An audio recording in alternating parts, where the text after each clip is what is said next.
Lo que están viendo es algo que ha ocurrido en Yucatán, en pleno corazón del mundo maya. Algo que ha caído del cielo. Algo, al mismo tiempo, que hace que surjan preguntas con difícil respuesta. Vamos a contarles toda la información que tenemos hasta este momento, porque ha pasado hace unos pocos días, Carmen. Sorpresa realmente, en esa región de Yucatán, en un poblado muy concreto, se habla de restos muy extraños, les va a interesar, porque además tiene perfecta unión con algo que viene después, un debate muy interesante. Justo ahora una semana, Iker, en Ixmul, a las 8:30 de la tarde más o menos, los vecinos, que además estaban viendo una representación, por eso estaban todos fuera de sus casas, vieron como una gran bola de fuego parecía que caía. En ese momento se asustaron muchísimo porque era muy brillante, hasta tal punto que impactó con varios cables de alta tensión, fundiendo estos nada más impactar con ellos. Vieron cómo caía en un monte cercano y sí, esto fue a las 8:30 de la tarde, esa luminosidad que provocaba el objeto que cayó se estuvo viendo hasta las 2 de la mañana ante el temor de toda la población a que fuera un incendio y llegara a las casas que había cerca. Además decían que se escuchaba un extraño sonido, un ruido que duró casi hasta las 3 de la mañana. Imagínate, no sabían qué ocurría, no sabían qué objeto había podido caer. Lo que sí es que muchas de las señoras que estaban allí ante el temor a que fuera algo extraño que había caído del cielo se pusieron a rezar y a hacerse la señal de la cruz, porque no sabían a lo que se enfrentaban.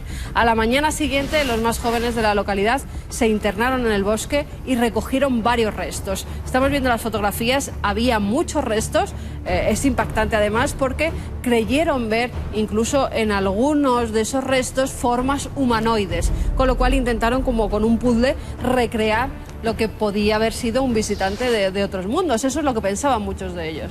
Vamos a conectar con un buen amigo, Nelson Bacab, él es coordinador de la zona sur del Diario de Yucatán, ahora mismo nos escucha desde Ticul y conoce mejor que nadie todo lo que está pasando ahora mismo. Nelson, buenas noches, bienvenido. Hola, buenas noches, Iker. Es un placer para nosotros que estés aquí en Cuarto Milenio, te escucha muchísima gente que además tiene un interés especial por estos temas sobre objetos celestes o no que caen del cielo. Ahora mismo, ¿qué pensáis sobre este asunto? ¿Qué ha caído del cielo? Imagino que hay dos teorías, una que habla de un meteorito y otra que, viendo los vídeos, las imágenes que nos han llegado, hablan de un objeto, de un artefacto, de algo mecánico.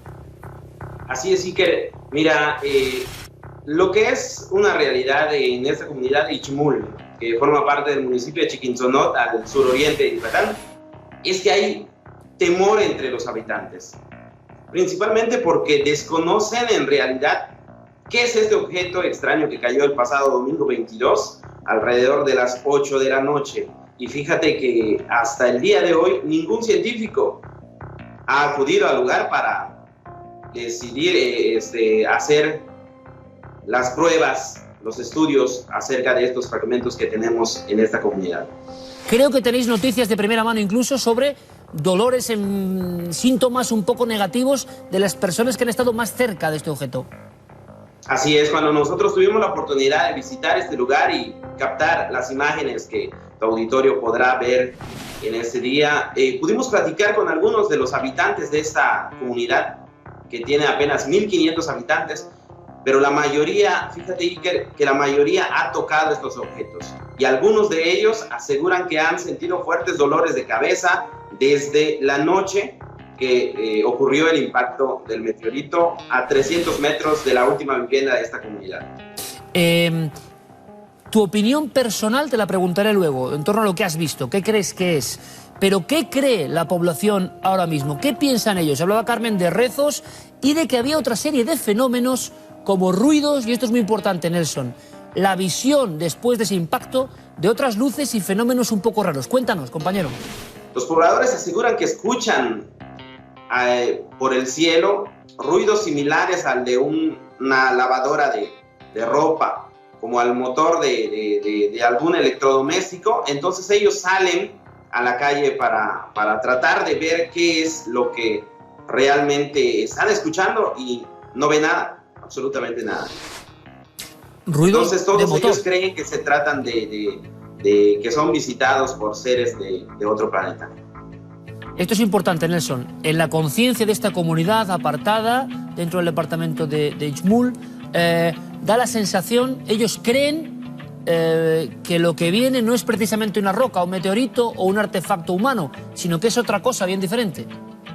Así es. Ellos creen, desde el momento que cayó el objeto, ellos aseguraban que se trataba de una nave espacial, porque principalmente dos de los fragmentos que encontraron tenían formas humanoides. Estos fragmentos despertaron mala duda de los habitantes de esta comunidad y principalmente el temor a que puedan ser invadidos por seres de otro planeta y principalmente que contraigan alguna enfermedad por la radiactividad que pueda tener estos objetos. Nelson, te agradezco muchísimo la información. Ahora mismo a través de miles de kilómetros, estáis cerca, digamos, conocéis bien la zona. ¿Tú llegaste a ver esa especie de muñecos o de formas humanoides? Así es, mira, el equipo del periódico para el que trabajamos ha visitado desde el día del impacto. Todos los días recorremos la comunidad de Ichmul, platicamos para recabar testimonios de la gente. Testimonios muy importantes que nos indican que sí, existen estas figuras con forma humanoide. Nosotros las hemos visto, las hemos fotografiado, pero eso es lo que dice la gente. Son figuras con formas de seres de otro planeta. ¿Y tu impresión personal, compañero? Es decir, al ver aquello, ¿fue una especie de puzzle más o menos forzado que hicieron los habitantes? ¿O crees que realmente tenían forma humana? Pues en realidad sí tienen formas curiosas. De verdad que pues despiertan más la duda de las personas que alcanzan a ver, porque tienen pies, tienen manos, pero parecen como si fuesen figuras humanas achicharradas. Figuras humanas achicharradas. Nelson, más cosas. Creo que ha habido extrañas visitas, no de científicos, que han llegado hasta ese lugar y que precisamente han tenido enorme interés en las figuras humanas o humanoides y que se las han llevado, ¿es cierto? Así es. Desde el día de la caída, la búsqueda de los fragmentos, podíamos notar que había una enorme cantidad de fragmentos y ahora son cada vez menos, porque personas que aseguran ser científicos y que son enviados por la Secretaría de Gobernación del Estado de Yucatán se llevan estos fragmentos con el argumento de que los van a analizar en algún laboratorio. Entonces las personas, como no se oponen, estas personas se las llevan, y las figuras, precisamente esas figuras de las que tú hablas, no están ya en esta comunidad. Incluso yendo un poco más allá, las observaciones, lo que está pasando, lo que está ocurriendo a nivel militar, policial, científico, Nelson, ¿alguien os ha dicho algo? ¿Alguien ha dado paz un poco a esa comunidad? ¿Alguien se ha manifestado con algún estudio al respecto? La Comisión Federal de Electricidad, personal de la CFE de aquí de México, aseguran que se trató de una sobrecarga, ya que minutos después del impacto de este extraño objeto, se fue la electricidad en esta comunidad.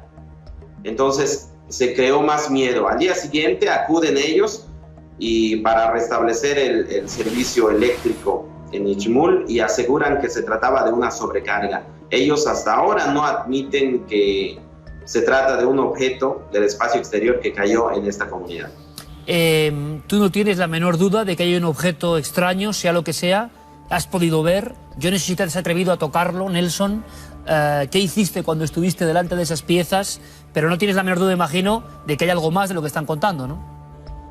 Sí, definitivamente cuando alguien llega a Ichmul siente el temor a acercarse a los fragmentos. Las familias, lo que nos sorprende es que las familias tienen temor, pero a su vez se acercan a los fragmentos. Pudieron sentir un olor a fundido, a aparatos fundidos en el lugar en donde se impactó este objeto. ¿Tú pudiste cogerlos? Te preguntaba, ¿te atreviste a tocarlos, Nelson? No, para nada. Algo te invitó a la prudencia, ¿no? Sí, la verdad es que sabemos que las cosas que son completamente extrañas y que hay la certeza casi de que no son de este planeta, no tocarlas por la posible radiación que puedan tener. Ha ocurrido en el corazón, maravilloso corazón del mundo maya. Y hemos hablado con Nelson Bacap, que nos lo ha contado de forma extraordinaria, en tiempo real. Seguiremos muy atentos a todo su trabajo. Gracias a los compañeros, en este caso al coordinador Zona Sur Diario Yucatán, por su magnífico trabajo. Estaremos muy atentos, Nelson, a ver si desciframos el misterio o, como ya empezamos a sospechar, algunas manos van a ir apartando todas las pruebas y quizá nunca sepamos nada. Pelearemos por arrojar luz. Compañero, me quito el sombrero. Muchísimas gracias. Claro que sí. Gracias a ustedes. Un saludo desde México. Gracias, amigo. Bueno, pues ahí estaba Nelson. Y yo me quedo sin palabras porque, desde luego, lo que puede ser un accidente de origen meteórico, por el momento, y estamos viendo las imágenes, ustedes que ven, necesitamos expertos, necesitamos, quizá haya que ampliar esta información. Con las imágenes que tenemos, tremendo impacto. ¿Son rocas? ¿Es algo más? ¿Qué es ese muñeco, entre comillas, que estamos ahí? Se lo han llevado, se los han llevado. Sí, y lo raro sobre todo es que caiga en una zona boscosa y que los árboles no estén quemados, que era lo que tenía que estar si es que era un meteorito en llamas, como decían los habitantes de esta localidad. ¿Roca o artefactos? El debate está ahí. Yo creo que hacemos muy bien con tener toda la información, pero ojo, estaremos toda la semana trabajando, se lo aseguro, también a través de nuestro programa Hermano Milenio 3, para saber qué ha ocurrido en el corazón de la selva del Yucatán. Tiene todos los elementos para un caso absolutamente mítico. Quizá, como digo, irán deformando las pruebas para acabar contando lo que oficialmente tiene que contarse. Estamos ante uno de esos casos que ocurre de vez en cuando, pero que hoy además hay información gráfica porque hay personas que tienen un móvil, antes era imposible y ahora lo atestiguan. En fin, impresionante. Algo ocurrido en la selva de Yucatán. Cuarto Milenio se lo cuenta estando de alguna forma en el lugar de los hechos. Bueno, parece que ni pintado todo esto, porque precisamente también en este mes de septiembre, recién pasado, resulta que se habla de otro hallazgo. Imagínense un globo que sube a una velocidad tremenda para situarse prácticamente en la alta atmósfera, lindando con el espacio, que saca unos filamentos como si fuera un pescador sideral y que en esos filamentos, está diseñado para eso, van quedándose una serie de organismos. ¿Por qué? Porque los científicos saben que esos organismos están y aseguran que están vivos y que son extraterrestres. La polémica es mundial. Ha pasado, pero nosotros queremos debatir. ¿Qué se ha descubierto? ¿Qué hay detrás de esto? ¿Es posible que en esas capas de la Tierra haya precisamente vida, formas de vida? El tema puede ser apasionante y de esa historia tremenda que acaba de pasar en Yucatán viajamos con el conocimiento y la imaginación hasta este otro asunto que nos lleva muy alto, altísimo. Son criaturas vivas y extraterrestres. Así lo afirman los científicos de la Universidad de Sheffield, en Inglaterra. Fueron capturadas a 27.000 metros de altura, en condiciones imposibles para cualquier organismo conocido. Según los autores del estudio, llegaron ahí tras desprenderse de un cometa. Su polémica presencia reabre la gran pregunta: ¿cómo llegó la vida a nuestro planeta hace millones de años? ¿Acaso fue la Tierra fecundada desde el espacio? ¿Seremos, por tanto, todos nosotros hijos de las estrellas?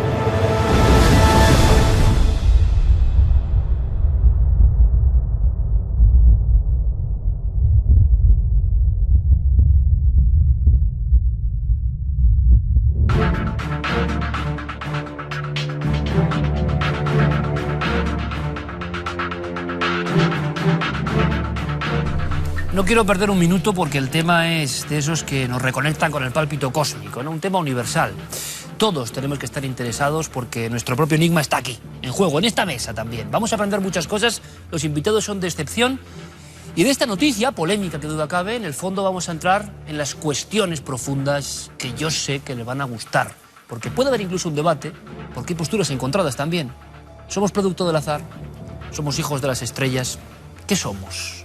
Enrique Vicente Maestro, buenas noches. Muy buenas noches. Esta noticia, esta cuestión, plantea tres incógnitas básicas que son las que nos importan realmente. Las que han interesado al ser humano a lo largo de toda la existencia, es decir, desde que hay un pensamiento filosófico. Porque el origen de la vida, ¿cuál es el origen de la vida?, afecta a qué somos, de dónde venimos y hacia dónde vamos. Porque si somos solamente como sostiene el paradigma, es decir, el pensamiento común entre la inmensa mayoría de los científicos, que es un pensamiento mecanicista. Si somos un mecano, una máquina compuesta en diferentes piezas, si en ese caso venimos de la nada, de un accidente, de algo que por azar ocurrió aquí o fuera de aquí, eso significaría que vamos hacia la nada, o sea, vamos hacia el azar. Nuestra vida carece de sentido, carece de propósito. Por el contrario, si no venimos de un accidente, si nuestra vida tiene un propósito y vamos hacia un fin, eso nos hace plantearnos la vida con una valoración muy distinta, y esa idea en este momento sería revolucionaria. La noticia implica una serie de cuestiones que nos llevan a imaginar, filosofar en torno a, en el fondo, nuestra propia naturaleza, tanto la del planeta, la vida, nuestra propia vida como especie, de dónde venimos, ¿no? Menudas cuestiones. ¿Seremos capaces de lanzar flechas en el aspecto pacífico, ¿no?, de incógnitas que puedan prender en todos ustedes? José Manuel Nieves, compañero, buenas noches. Buenas noches. Que quiero felicitarle además porque nos contó de una forma tan sencilla lo que ocurría con esta noticia, que a ver si somos capaces de prender esa chispa. Esa chispa que quizá vino del espacio. Yo creo que hay una tercera posibilidad a lo que decía Enrique, ¿no? El origen de la vida, de dónde venimos, es verdad, a dónde vamos, ¿no? Decía, o venimos de la nada fruto de una casualidad, o somos producto de algo que tiene un fin concreto. Yo creo que somos, a ver si me entendéis, yo creo que somos una casualidad pensante. Es decir, los elementos para que la vida exista son intrínsecos, están dentro del universo, y probablemente ese fenómeno, que nosotros conocemos solamente aquí porque tenemos un perímetro y un ángulo de visión muy limitado, se esté reproduciendo en muchísimos lugares. Es inmenso, hay billones de galaxias. Cada galaxia tiene cientos de miles de millones de estrellas, y prácticamente todas las estrellas tienen mundos, tienen planetas. Es impensable que seamos solos, ¿no?, como decía Sagan, el gran Carl Sagan. Sería muy sorprendente que por ahí fuera hubiera alguien, y más sorprendente aún que no lo hubiera, ¿no? Pregúntense ustedes también las cuestiones, ¿no?, que van a surgir aquí en la mesa. Nos acompaña alguien, otra eminencia científica del conocimiento que se suma a esta nave, y para nosotros es un orgullo. Ya estuvo con nosotros hablando de un tema realmente polémico, la clonación. Nicolás Jouvet, catedrático de genética, libro imprescindible, El manantial de la vida, por cierto, está ahí con nosotros de nuevo porque, claro, ¿qué clase de organismos, qué clase de vida es esta? ¿Es tan complejo el engranaje de los pequeños ladrillos que nos conforman que es imposible pensar en el azar? ¿Somos hijos de algo que vino como un emisario de los cielos? Y si vino de los cielos, ¿quién hizo esos emisarios? Tantas preguntas. Nicolás Jouvet, bienvenido, amigo, gracias. Pues muy buenas noches y gracias por invitarme. Encantado de estar aquí. Una noticia curiosa, si queréis ahora, tanto contigo como con nuestro siguiente invitado, Miguel Gilarte, entramos un poco en materia y luego desarrollamos. Tú has escrito del manantial de la vida, del origen de la vida. Yo no sé si estas criaturas, que son las fotografías que evidentemente ustedes ya han visto de este polémico experimento, serían criaturas vivas o la presencia de algo en el espacio que es sorprendente realmente. Sí. ¿Cuál es tu juicio, Nicolás? Vamos a ver, mi juicio, esas imágenes son imágenes de esporas, una espora concretamente, y esto es una cubierta silícea que tienen las diatomeas. Esto es una frústula. Y son, digamos, los elementos que se han visto en ese experimento que se ha divulgado hace unos días de estos investigadores de la Universidad de Sheffield. Es decir, ellos han visto en la estratosfera estructuras de este tipo. ¿Qué significa en tu opinión? La cuestión es que si a 27 kilómetros nos encontramos esas estructuras, lo primero que tenemos que pensar es de dónde vienen. Evidentemente, de dónde vienen no pueden provenir de otro lado, en mi opinión, que de donde están el resto de sus especies congéneres, es decir, del planeta Tierra. Eso es mucho más evolucionado que una bacteria, entonces eso no puede provenir más que de donde ha surgido la fuente de la vida, ¿no? Que es... ¿Desconfías, por tanto, Nicolás, de la opinión de los científicos que dicen que esto podía provenir de cometas? Vamos a ver, yo no es que desconfíe, yo realmente creo que tiene varios puntos débiles el trabajo de estos investigadores. Uno de ellos lo confiesan ellos mismos. Ellos dicen, hay un 95% de probabilidades, yo dice 95, me podrían haber dicho probablemente 80 o 100, pero dicen que hay un 95% de probabilidades de que venga del espacio. Pero, claro, ese margen ya te dice que ellos mismos no están seguros.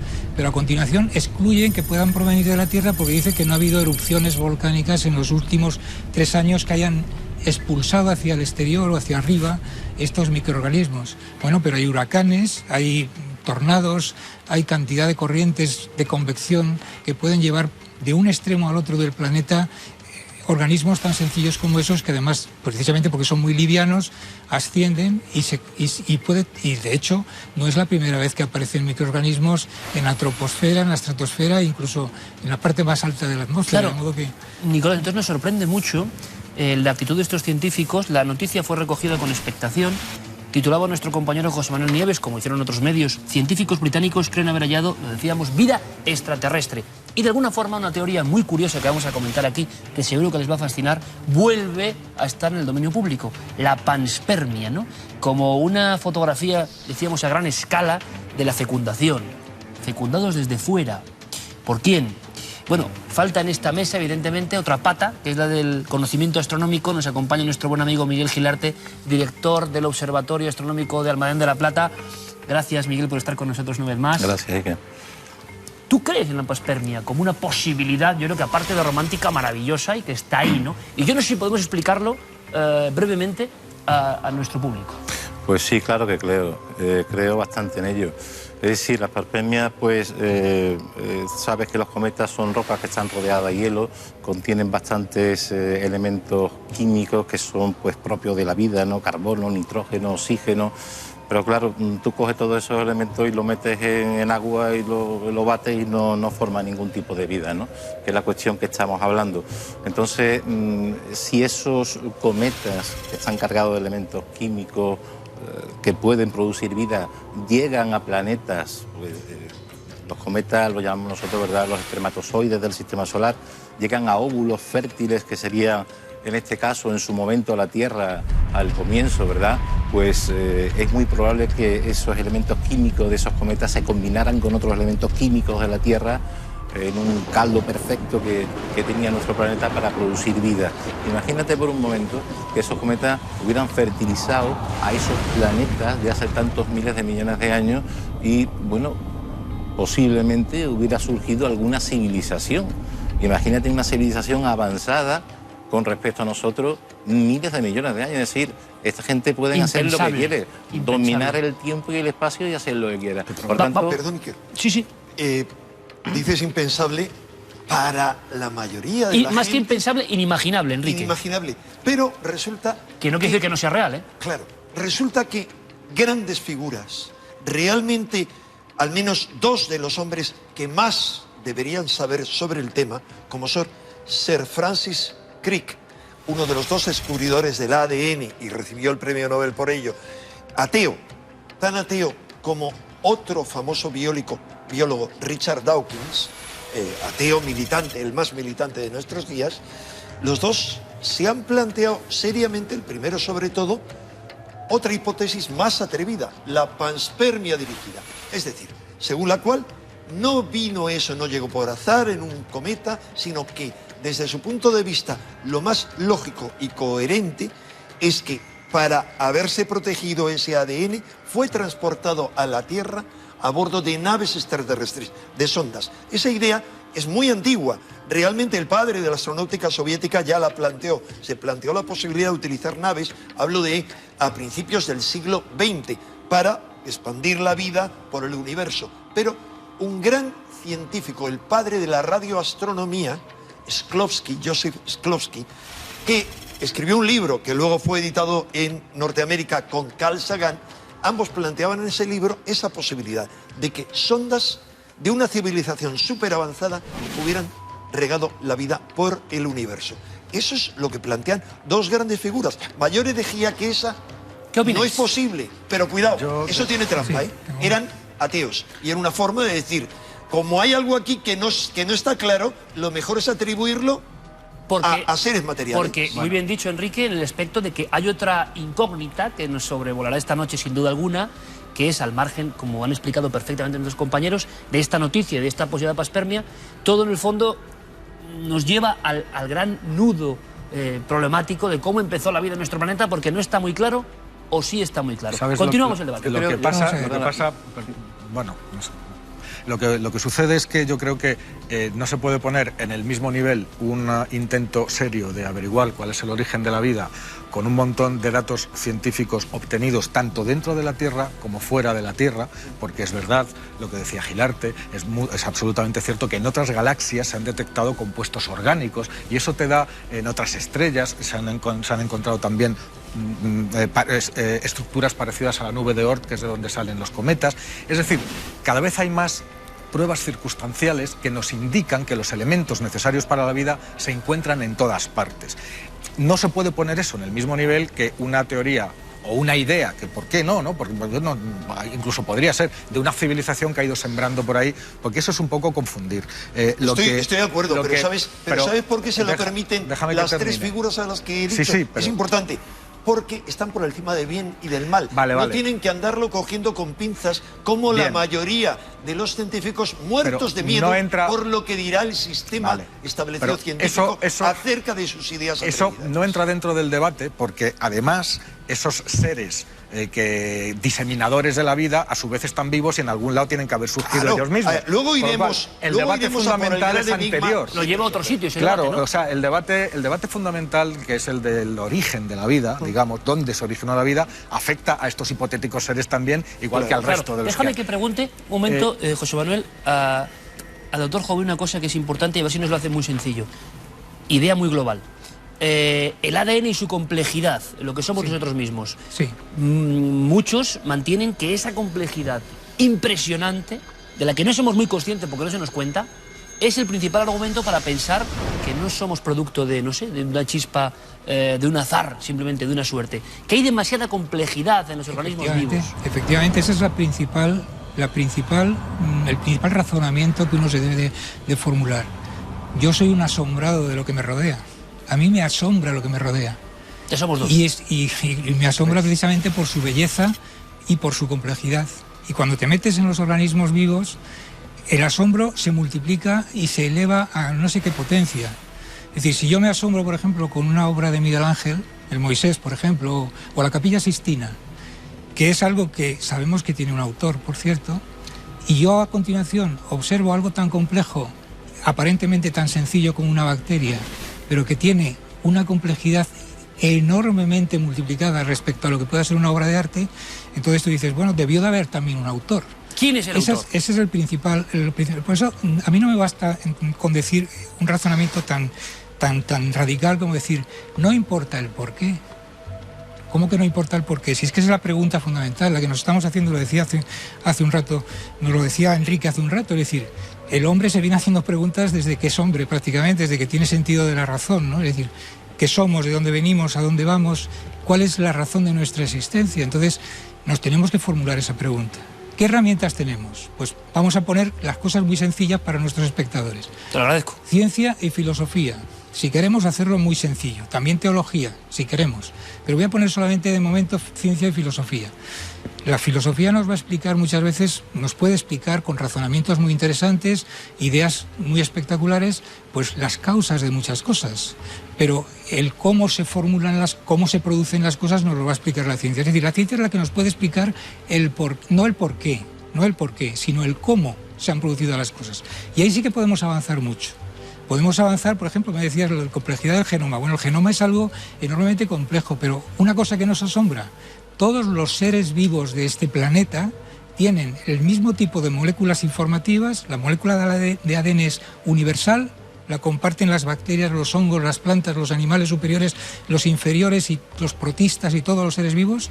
El mismo, no solamente la misma molécula, sino el mismo código de información. ¿Y por qué científicamente está más o menos oficializado, el público cree que eso es azar? Simplemente azar. Pues simplemente porque es la manera más simple de explicarte algo que no puedes explicar. Bueno, eso probablemente lo que indica, el que todos compartamos el mismo código, que es por supuesto que es cierto, lo que indica es que tenemos un antepasado común.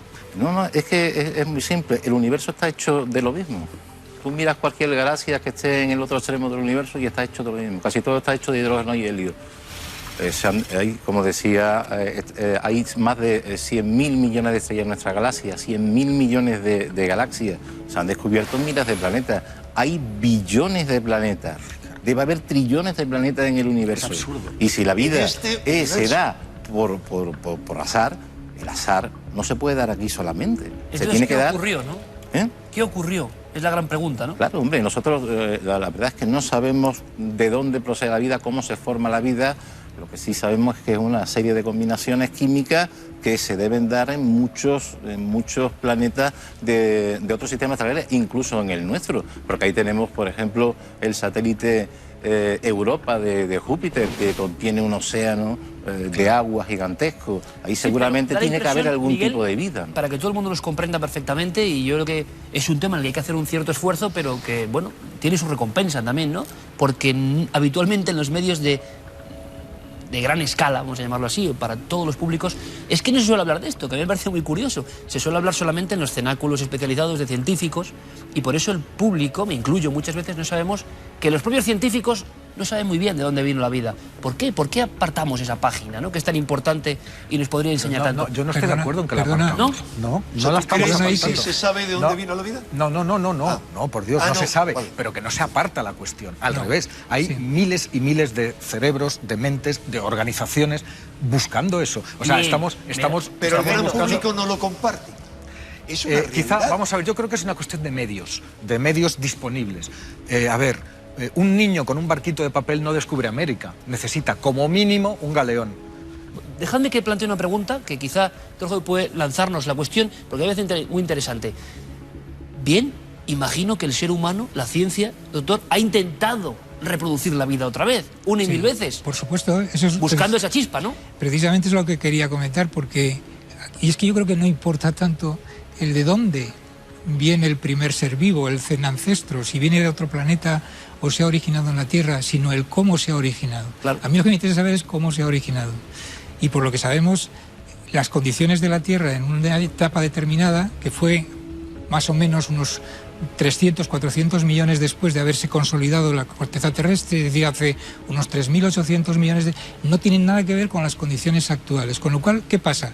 Que los científicos no pueden reproducir, porque ni siquiera sabemos en qué condiciones climatológicas, ambientales, sustratos, fueron las que había en ese momento cuando se organizaron una serie de moléculas para irse complicando. A partir de materia inorgánica se organizan unas moléculas orgánicas que luego a su vez dan lugar a dos tipos de polímeros que son los fundamentales en todos los seres vivos, que son las proteínas y los ácidos nucleicos, sin los cuales no habría vida.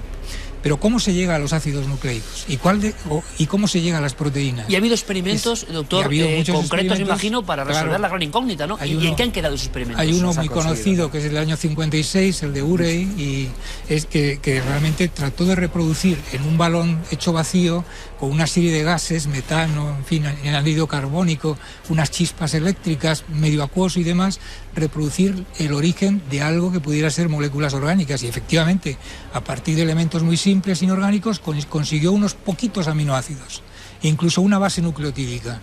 Pero realmente de ahí todavía a la organización de esas moléculas en polímeros, y que además esos polímeros se encierren en estructuras tipo burbuja, que además sean capaces de replicar esa información que tienen, y por lo tanto de ahí se pueda pensar.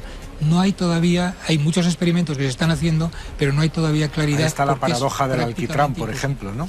Claro, y además es que son irreproducibles porque no conocemos aquellas condiciones. Pero es curioso, lo contaba a mí José Manuel Nieves, y es muy breve, José Manuel, que el error, ¿no? Sí. Imagínense, por favor, el hombre con todo su conocimiento intentando reproducir algo que, como decía muy bien Miguel Gelarte, debería ser más o menos abundante en el universo. Bueno, reproduzcamos la chispa del azar, chispa divina, chispa de lo que ustedes quieran, que se produjo para darnos la vida, ni más ni menos. Creo que es un proceso importante. Y los errores eran además muy gráficos. Claro, ¿verdad? Es que se han hecho muchos intentos de coger esos materiales orgánicos, esos ladrillos, llamémoslos así, de la vida y juntarlos. Entonces se piensa, lo más lógico se piensa, cogemos los ladrillos de la vida, empezamos a hacer mezclas de sustratos, de elementos, de energías, de electricidad, de ultravioletas, de radiación, y lo hacemos con todas las combinaciones posibles de todo lo que sabemos. Y lo que sale nunca sale bien. Es decir, lo que sale es una especie, lo más que se ha llegado... Falta el elemento fundamental de la fórmula secreta. A ver, lo más que se ha llegado es a conseguir una especie de sustancia que es negruzca y que recuerda al alquitrán, por eso se llama la paradoja del alquitrán, y que es una sustancia orgánica, sí, porque está hecha de materia orgánica, pero no viva, es como una especie de cosa amorfa, ¿no? Y es a lo máximo que se ha llegado. Con lo cual, lo que sabemos es que si nos colocan en un... estamos frente a una obra que no ha empezado a construirse. Y tenemos los ladrillos, el cemento, la cal, la piedra, el no sé qué, todos los elementos para construir la casa. Pero nadie acierta a construir la casa. Entonces, muy bien contado. Exactamente. Porque así lo entendemos perfectamente. Entonces yo me lanzo a la piscina y le digo a Enrique de Vicente, vamos lanzando preguntas. Bueno, somos hijos, por lo tanto, de un enorme misterio. Tampoco se cuenta mucho. Perfectamente. Una idea como desalojada, considerada fantasía, como la presencia de otras civilizaciones, como decía Miguel Gilarte, extraterrestres, podrían estar en esa ecuación. ¿Por qué no? Aunque ellos también serían hijos de ese misterio, pero podrían estar, no hay que descartarlo. Y la pregunta que yo planteo es lo que muchos estarán pensando ya en sus casas. Por tanto, ¿hay un plan maestro ahí? Vamos a ver, es un gran enigma, pero es un gran enigma en el que tenemos tanto derecho a opinar personas comunes en la calle como yo, como los científicos más especialistas en el tema, porque ellos no nos dan respuestas. Es una materia opinable. Yo soy de la opinión, de la misma opinión que han sido los filósofos y sabios de todo el planeta durante miles de años. Por ejemplo, como dice una tablilla órfica encontrada en Roma, soy hijo de la tierra, pero también del cielo estrellado, soy de raza divina. ¿Qué quiero decir con esto? Lo que quiero decir es que, al igual que tú has comentado, cómo se produce esto, el milagro de la vida, yo diría más, ¿desde cuándo se viene produciendo? Yo no creo que haya solamente este universo, no es que lo crea yo. Hay científicos que piensan que hay una sucesión de universos distintos. O sea, realmente, cuando uno ve la complejidad a los ojos de una persona ajena a la ciencia como yo, un periodista o una persona de la calle, la complejidad del universo como una maquinaria bastante perfecta. La complejidad, por ejemplo, del ADN. Fíjate que hay un informático notable, David Foster, que estudió hace ya muchísimo tiempo el ADN y que al estudiar esa programación concluyó lo siguiente, que la complejidad de nuestro programa genético debe implicar necesariamente la participación de inteligencias y energías más complejas que las terrestres. ¿Por qué? Porque una de las leyes fundamentales de la cibernética, que estudia las máquinas, dice que quien desarrolla y programa un sistema debe ser más inteligente que dicho sistema, y no hay duda de que los genes actúan como programas informáticos muy sofisticados. Es decir, ¿quién o qué fue el programador del ADN? Yo no creo, no puedo creer, y luego puedo dar argumentos en esa línea, que el ADN, que es algo complejísimo, sea fruto del azar. ¿Asientes, doctor, porque es un especialista en ADN? Asiento plenamente, porque yo creo que la palabra azar o la palabra casualidad es un recurso fácil, pero que no explica absolutamente nada. ¿Por qué ese recurso constantemente? ¿Es cuestión de ideologías y de religiones? Quitarse de en medio el problema. Pero realmente eso, lo que nos está diciendo Enrique, la complejidad de una estructura tan aparentemente simple, pero tan organizada, tan perfecta y tan diseñada para la misión que tiene, que es trasladar información, y que además la información se exprese y que de vez en cuando cambie y que de vez en cuando por esos cambios me aparezcan formas distintas, eso es que es tan perfecto y tan asombroso desde un punto de vista, digamos, biológico, que realmente no lo podemos explicar solo por azar o por casualidad. Eso que quede claro. Es decir, ¿quién es el relojero, no? El diseñador, el programador que está detrás. No puedo estar de acuerdo con esas afirmaciones y las respeto. Dado que el hecho fundamental es que no sabemos qué es lo que sucedió, podemos pensar lo que nos dé la gana, hasta que se demuestre una cosa o se demuestre la otra. Y puestos a pensar de que el universo es como es porque surgió de aquella manera y la vida estaba incluida dentro de esos ingredientes para que después se desarrollara con el paso de eones y eones y eones, o que alguien nos ha programado. Entonces, yo, puestos a pensar, prefiero pensar lo otro, porque me sentiría muy mal, yo que me imagino que cualquiera, pensar que soy fruto de un experimento de vete a saber qué inteligencia. Pero prefieres pensar que eres fruto de la casualidad. O sea, sí, yo ahí veo una contradicción. Sí, porque mañana viene mi dueño y me recolecta o me hace cualquier cosa. O sea, no estoy dispuesto a eso. No te explica nada. Es decir, no, el espíritu humano es libre.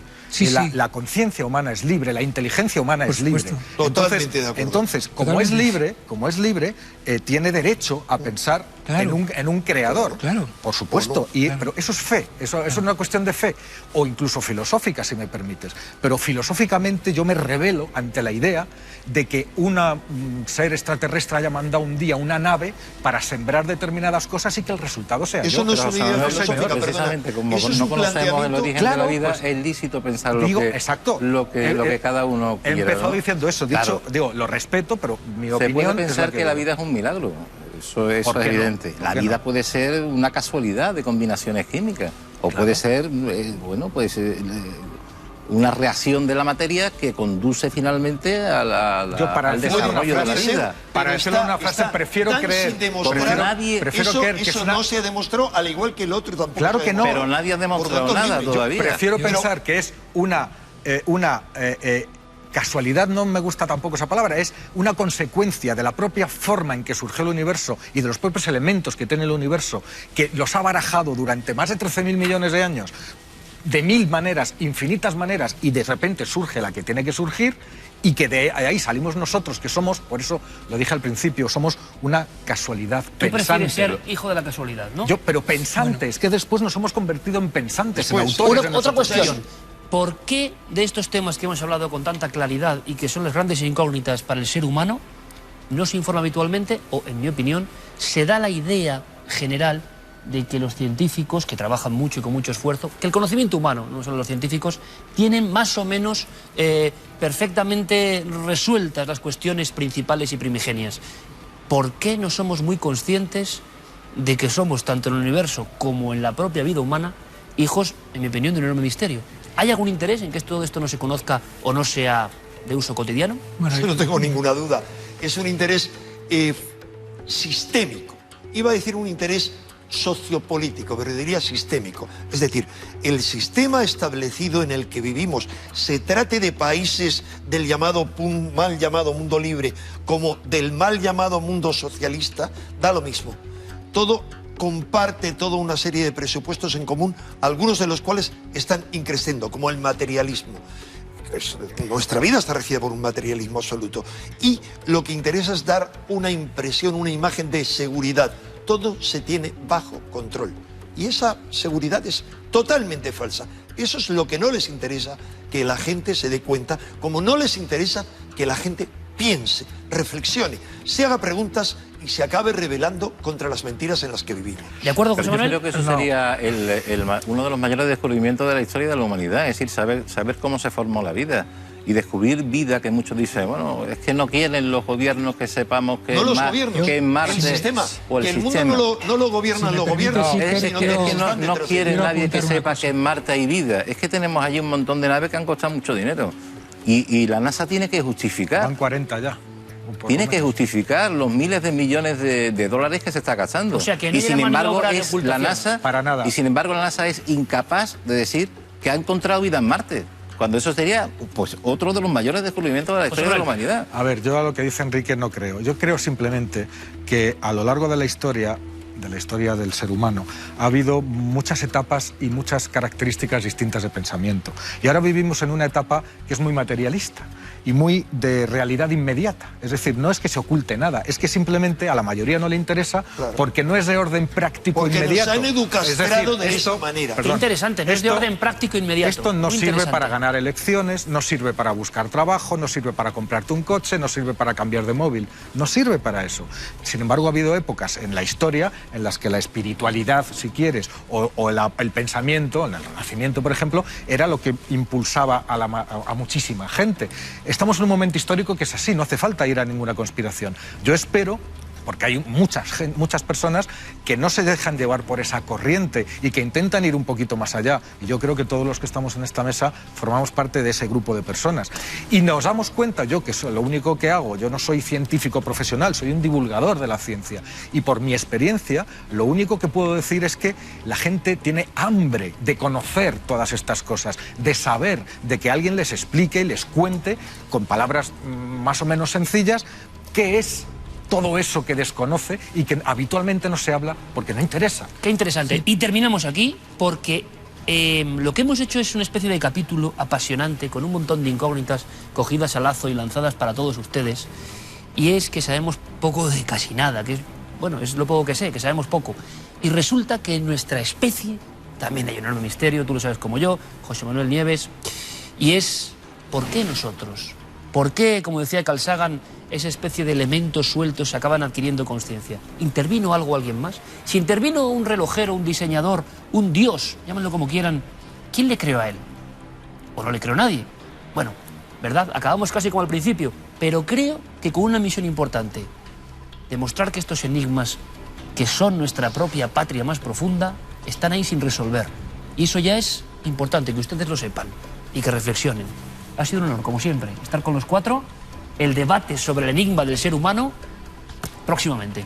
¿Os parece? Maravilloso. Gracias, de verdad, a los cuatro. Ha sido una maravilla hacernos preguntas y filosofar con libertad. Vamos con noticias. Actualidad. La noticia de estos organismos capturados en el espacio, en el fondo han sido la percha, el argumento, ya veremos qué pasa, para hablar de lo que está en el fondo, de lo que de verdad importa. Crónica de 7 días.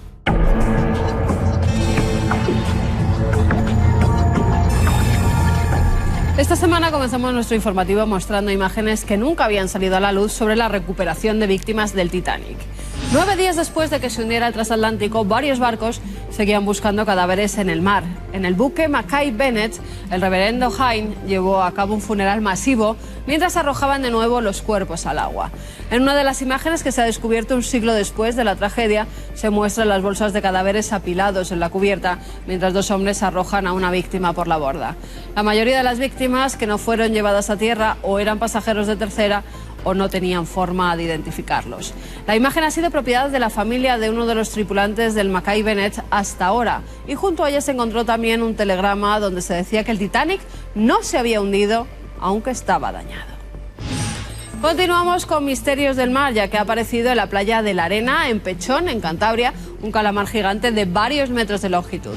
Se trata de la misma especie conocida como Architeuthis, que Julio Verne describe en su famosa novela 20.000 leguas de viaje submarino. Los técnicos del CEPESMA de Luarca, en Asturias, encabezados por Luis Laria, han recogido los restos del animal y realizarán la necropsia al calamar gigante para así poder determinar las causas de la muerte. Precisamente hace unos días, el mismo equipo técnico asturiano descubrió algo muy extraño. La última necropsia, realizada a un ejemplar de unos 50 kilos, reveló que la causa del fallecimiento fue por asfixia. Al parecer se estranguló de manera accidental con sus propios tentáculos. Nos vamos hasta México porque allí se está llevando a cabo una exposición donde se mostrarán 87 piezas que evidencian que hubo un lugar de sacrificio humano masivo en Teotihuacán. Los objetos hallados durante las excavaciones desde 1905 hasta el año pasado muestran una relación de sus habitantes con otras sociedades que los gobernantes modificaron, ampliaron o destruyeron en parte las pirámides, y que hubo cientos de sacrificios humanos y animales. También se ha encontrado un edificio debajo de la pirámide del Sol que podría ser del siglo III o IV de nuestra era y está siendo investigado. Y numerosas ofrendas como máscaras, un collar con representaciones de maxilares humanos a base de conchas o una figura antropomorfa de hace 1500 años. Teotihuacán, que significa lugar de los dioses o lugar donde se hacen los dioses, era un sitio donde acudían a realizar todo tipo de ofrendas y rituales en honor a las deidades. Acabamos con el hallazgo en China del fósil de un pez que vivió hace 419 millones de años y que viene a arrojar luz sobre la evolución de los vertebrados. La revista Nature muestra por primera vez un pez acorazado de unos 20 centímetros de largo y lo describe como la primera criatura dotada con la que podríamos reconocer como una cara. El pez vivió en los mares de la actual China y es el vertebrado más antiguo con una mandíbula compleja de aspecto moderno. El hallazgo pone en tela de juicio toda la evolución de los vertebrados, incluidos los seres humanos.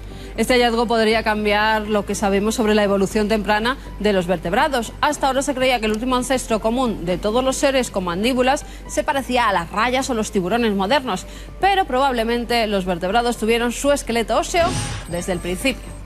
Y nos vamos con nuestro mundo insólito.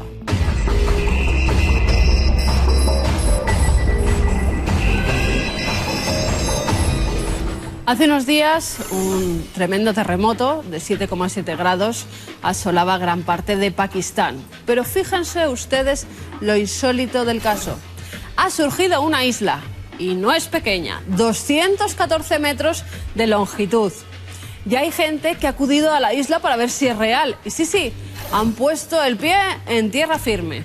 Los más ancianos aseguran que en 1935, después de otro seísmo, también emergió una isla que antes no estaba y que a los 10 años, tal como vino, desapareció. ¿Qué pasará con esta misteriosa isla que ha surgido? Bueno, por lo menos ahora irán científicos a estudiarla.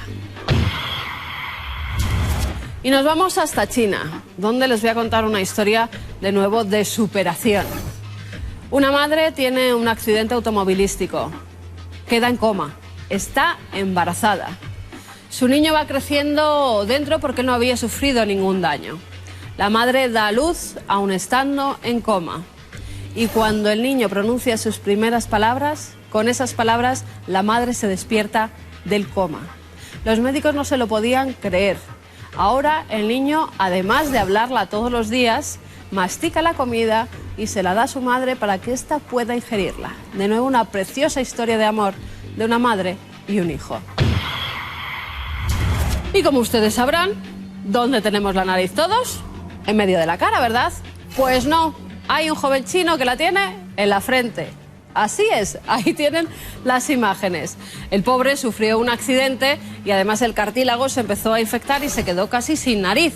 ¿Qué hicieron los médicos? Como no podían hacerle implantes justamente en la nariz para que ésta volviera a crecer, se la pusieron con cartílagos sacados de las costillas en la frente. Y ahí poco a poco ha ido creciendo y ahora ya está del tamaño que pueden quitarla y volvérsela a poner en medio de la cara.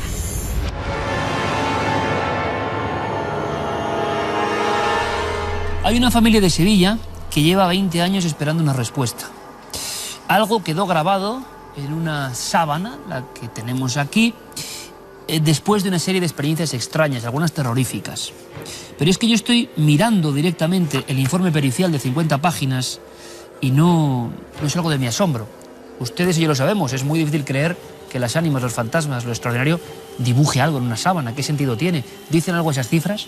Pero observando las decenas y decenas de fotografías con luz ultravioleta, comparándola con tintas, con ceras, con látex, todas las pruebas que se han hecho, sigo sin tener una respuesta y lo que es peor o mejor, los científicos tampoco la tienen. Hay que descubrir de dónde surge esta sábana, quiénes son esas personas, qué es lo que se ve, qué pasa en ese hospicio. Creo que es una investigación para quedarnos todos boquiabiertos. Comenzamos y luego nos metemos dentro de este tejido que tiene un mensaje, una cifra, una sorpresa, quizá algo que decirnos a todos.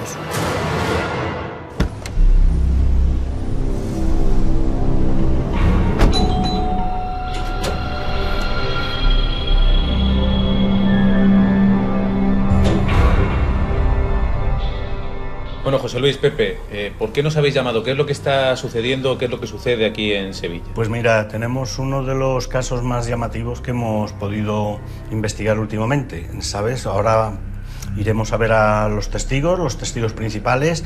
Es un caso que tiene de todo, presencias, deja rastros en objetos físicos.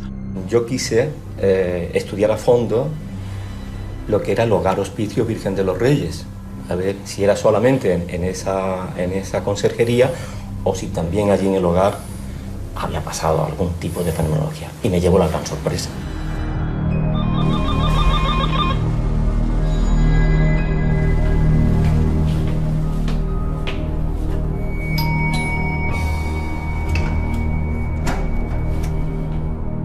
¿Cuánto tiempo pasa hasta que empiezan a suceder todo este tipo de cosas a ti, a tu madre?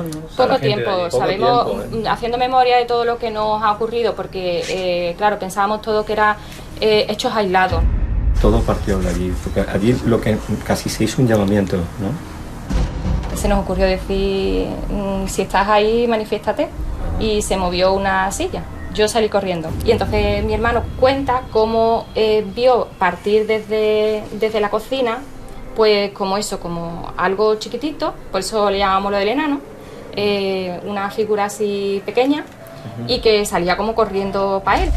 Ya por la noche, pues muchas veces me entraba un frío muy grande, siempre consciente, y si no estaba consciente, el frío me despertaba. Pues empezaron a empujarme de la cama para quererme tirar, eso fueron bastantes veces, muchas veces. A quitarme la sábana y claro, yo más la agarraba, era una lucha. Cuando me levanté de la cama, pues yo vi hay unas señales que yo no sabía lo que era, empecé a llamar a mis hijos, qué ha pasado aquí, y lo vieron todo. Bueno, Pepe, ¿qué vamos a hacer hoy? Ayer hablamos con alguno de los testigos y hoy por fin vamos a ver esa misteriosa sábana. Hoy vamos a ver esa misteriosa sábana que la tiene Ángela, esta chica que hace contacto con nosotros y nos ha facilitado digamos casi todo el caso. Y luego vamos a ir al hospicio. Después nos vamos a ir al hospicio, que allí también tenemos citado a una limpiadora, María José, y a un conserje, un vigilante, que se llama Fernando. Estupendo. Pues vamos para allá.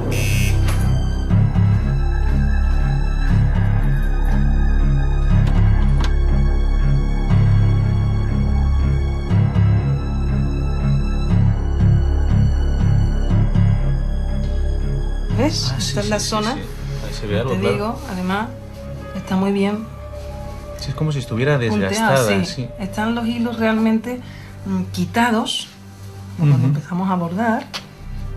Totalmente, pues te debería deshilachar, pero Mira, claro, le no. vamos a aplicar, Ángela, luz negra que he traído. A ver si se aprecia más. Mira, Sí, vea, fíjate, sí, se ve sí, mucho sí, mejor. mucho Sí, mejor. sí, sí. Sí. De hecho, mira, ves, llega hasta aquí y luego vamos más detalladamente, vas a ver que hay puntos. ¿Ves? Los números tienen como mucha personalidad porque están hechos así como una Claro, y además es que, curvados, que no tienen... ¿cómo se puede haber hecho una cosa así, no? Es o bien quitando hilo a hilo. A ver, vamos a darle la vuelta, Ángela. Sí. A ver realmente qué es lo que se puede ver Porque, ahí. claro, esta sí que es más difícil de apreciar, de aquí esta, pero Sí, se es un parecen, poco a mí me más- recuerda como letras estas antiguas que escribían medievales o así, que intentaban ser muy alargadas. O... Es como una escritura cuneiforme, ¿no? Sí, exactamente. Claro, se ve que está desgastada la... Sí. Pues si te parece lo que voy a hacer, Ángela, vamos a ponerla del otro sentido otra vez. Voy a hacer unas fotografías. Es que esta se aprecia perfectamente, ¿no? Sí. Está súper bien hecho. Pues lo que voy a hacer es que voy a llamar a Madrid, les voy a avisar de que les voy a mandar las fotografías y a ver si nos pueden decir algo, explicarnos. ¿Sí? Javi, ¿qué tal? Soy Paco. Hola Paco, ¿qué tal? Oye, ¿te pillo en la redacción? Sí, estoy por aquí, cuéntame. Vale, ¿se ve algún mensaje o solo se ven las letras separadas? Yo lo veo como una especie de código, como una combinación de números y letras. Vale, pues si quieres mándame las fotos y te digo algo a lo largo de la mañana. Estupendo, Javi. Pues venga, pues te lo mando ahora mismo. Venga, vamos hablando. Gracias, un abrazo. Un abrazo, hasta ahora. Mira, Gerard. Parece como un código, como si fuera de 1969. Sí. ¿Y del lugar? ¿La historia del lugar? Sí, rascando en la historia del sitio. A lo mejor estos te pueden decir algo, Clara o Javi, si conocen. El trazo es ágil, es decir, no es un trazo infantil, pero sí que me da la sensación de que está conforme con el tejido. Te quiero decir que no parece que se haya deshilachado ni nada. Es muy raro que algo aparezca escrito sin una mano humana.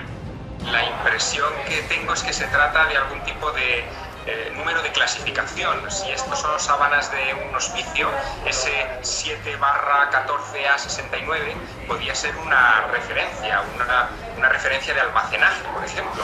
Hay muchas pruebas de piezas de paño, pañuelos, sábanas incluso, en las que se pueden encontrar huellas digitales, manos incluso grabadas, pero números y letras tal como aquí, la verdad es que no.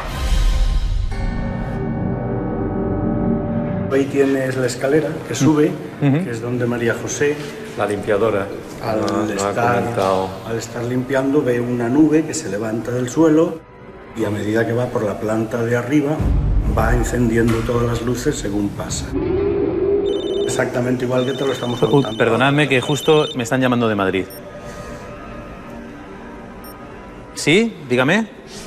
Hola Paco, ¿qué tal? Ah, hola Javi, ¿qué tal? Javi. ¿Qué tal? ¿Cómo estás? Muy bien.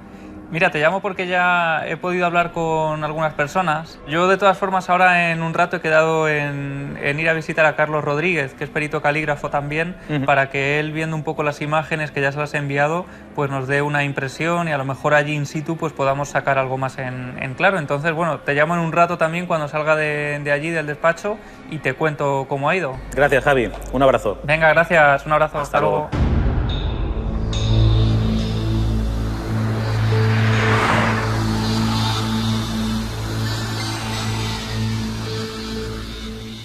estas letras se puede determinar si hablamos de una escritura infantil o adulta, porque ellos decían que relacionaban por lo menos los fenómenos con un niño, con una presencia infantil.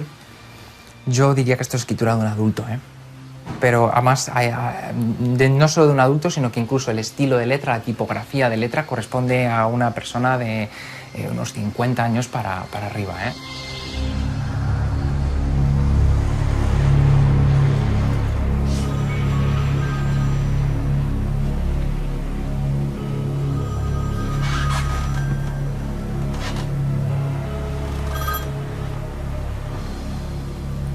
¿Sí? Hola, Paco. ¿Qué tal, Javi? Cuéntame. Mira, acabo de salir ahora de casa de Carlos Rodríguez, Sí. que nos ha estado haciendo un poco un análisis grafológico de todo este mensaje y, bueno, la verdad que muy interesante. Y, bueno, luego me ha dicho también que si no está escrito con tinta, que a él le parecía que había tinta porque había como algún borrón y algún signo un poco, pues de eso, de tinta, decía que si no estaría hecho con algo rudimentario, con una piedra, con algo con lo que han ejercido fuerza y han desgarrado la tela. Sí, eso puede ser, pero tinta ya te digo yo que por lo menos, yo ahora mismo, fíjate, me pillas que estoy delante de la sábana porque me la han dado para que la podamos observar con mayor detenimiento y te puedo asegurar que tinta no hay, porque en cuanto le aplicas una luz blanca se ve que no. Lo que sí que puede ser es desgaste.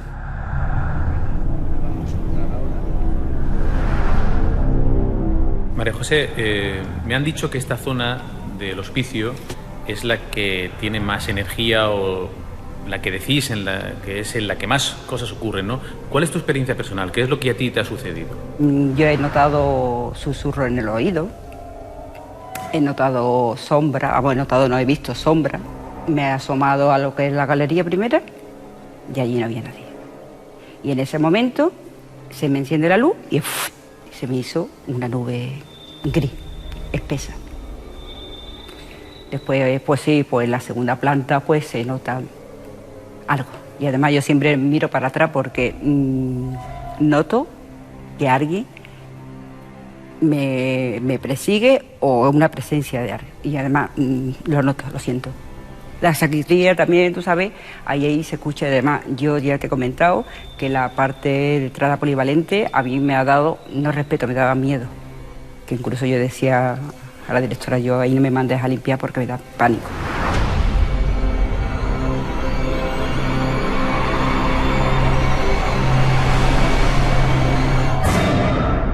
Pues yo normalmente suelo ser el que cierra el edificio por la noche, soy el último en salir.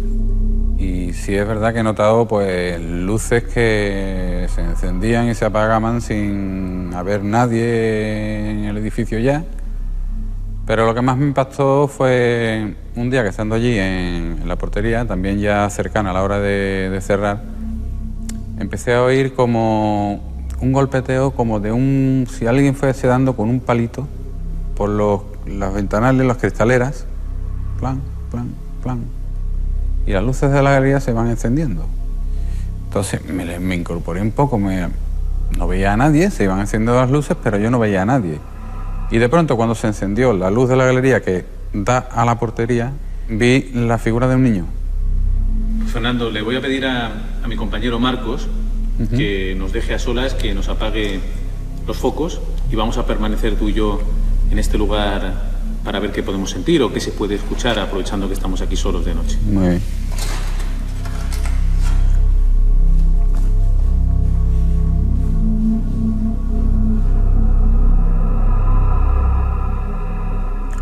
Aquí siempre siento la sensación de que me está observando alguien y esa sensación me viene siempre de...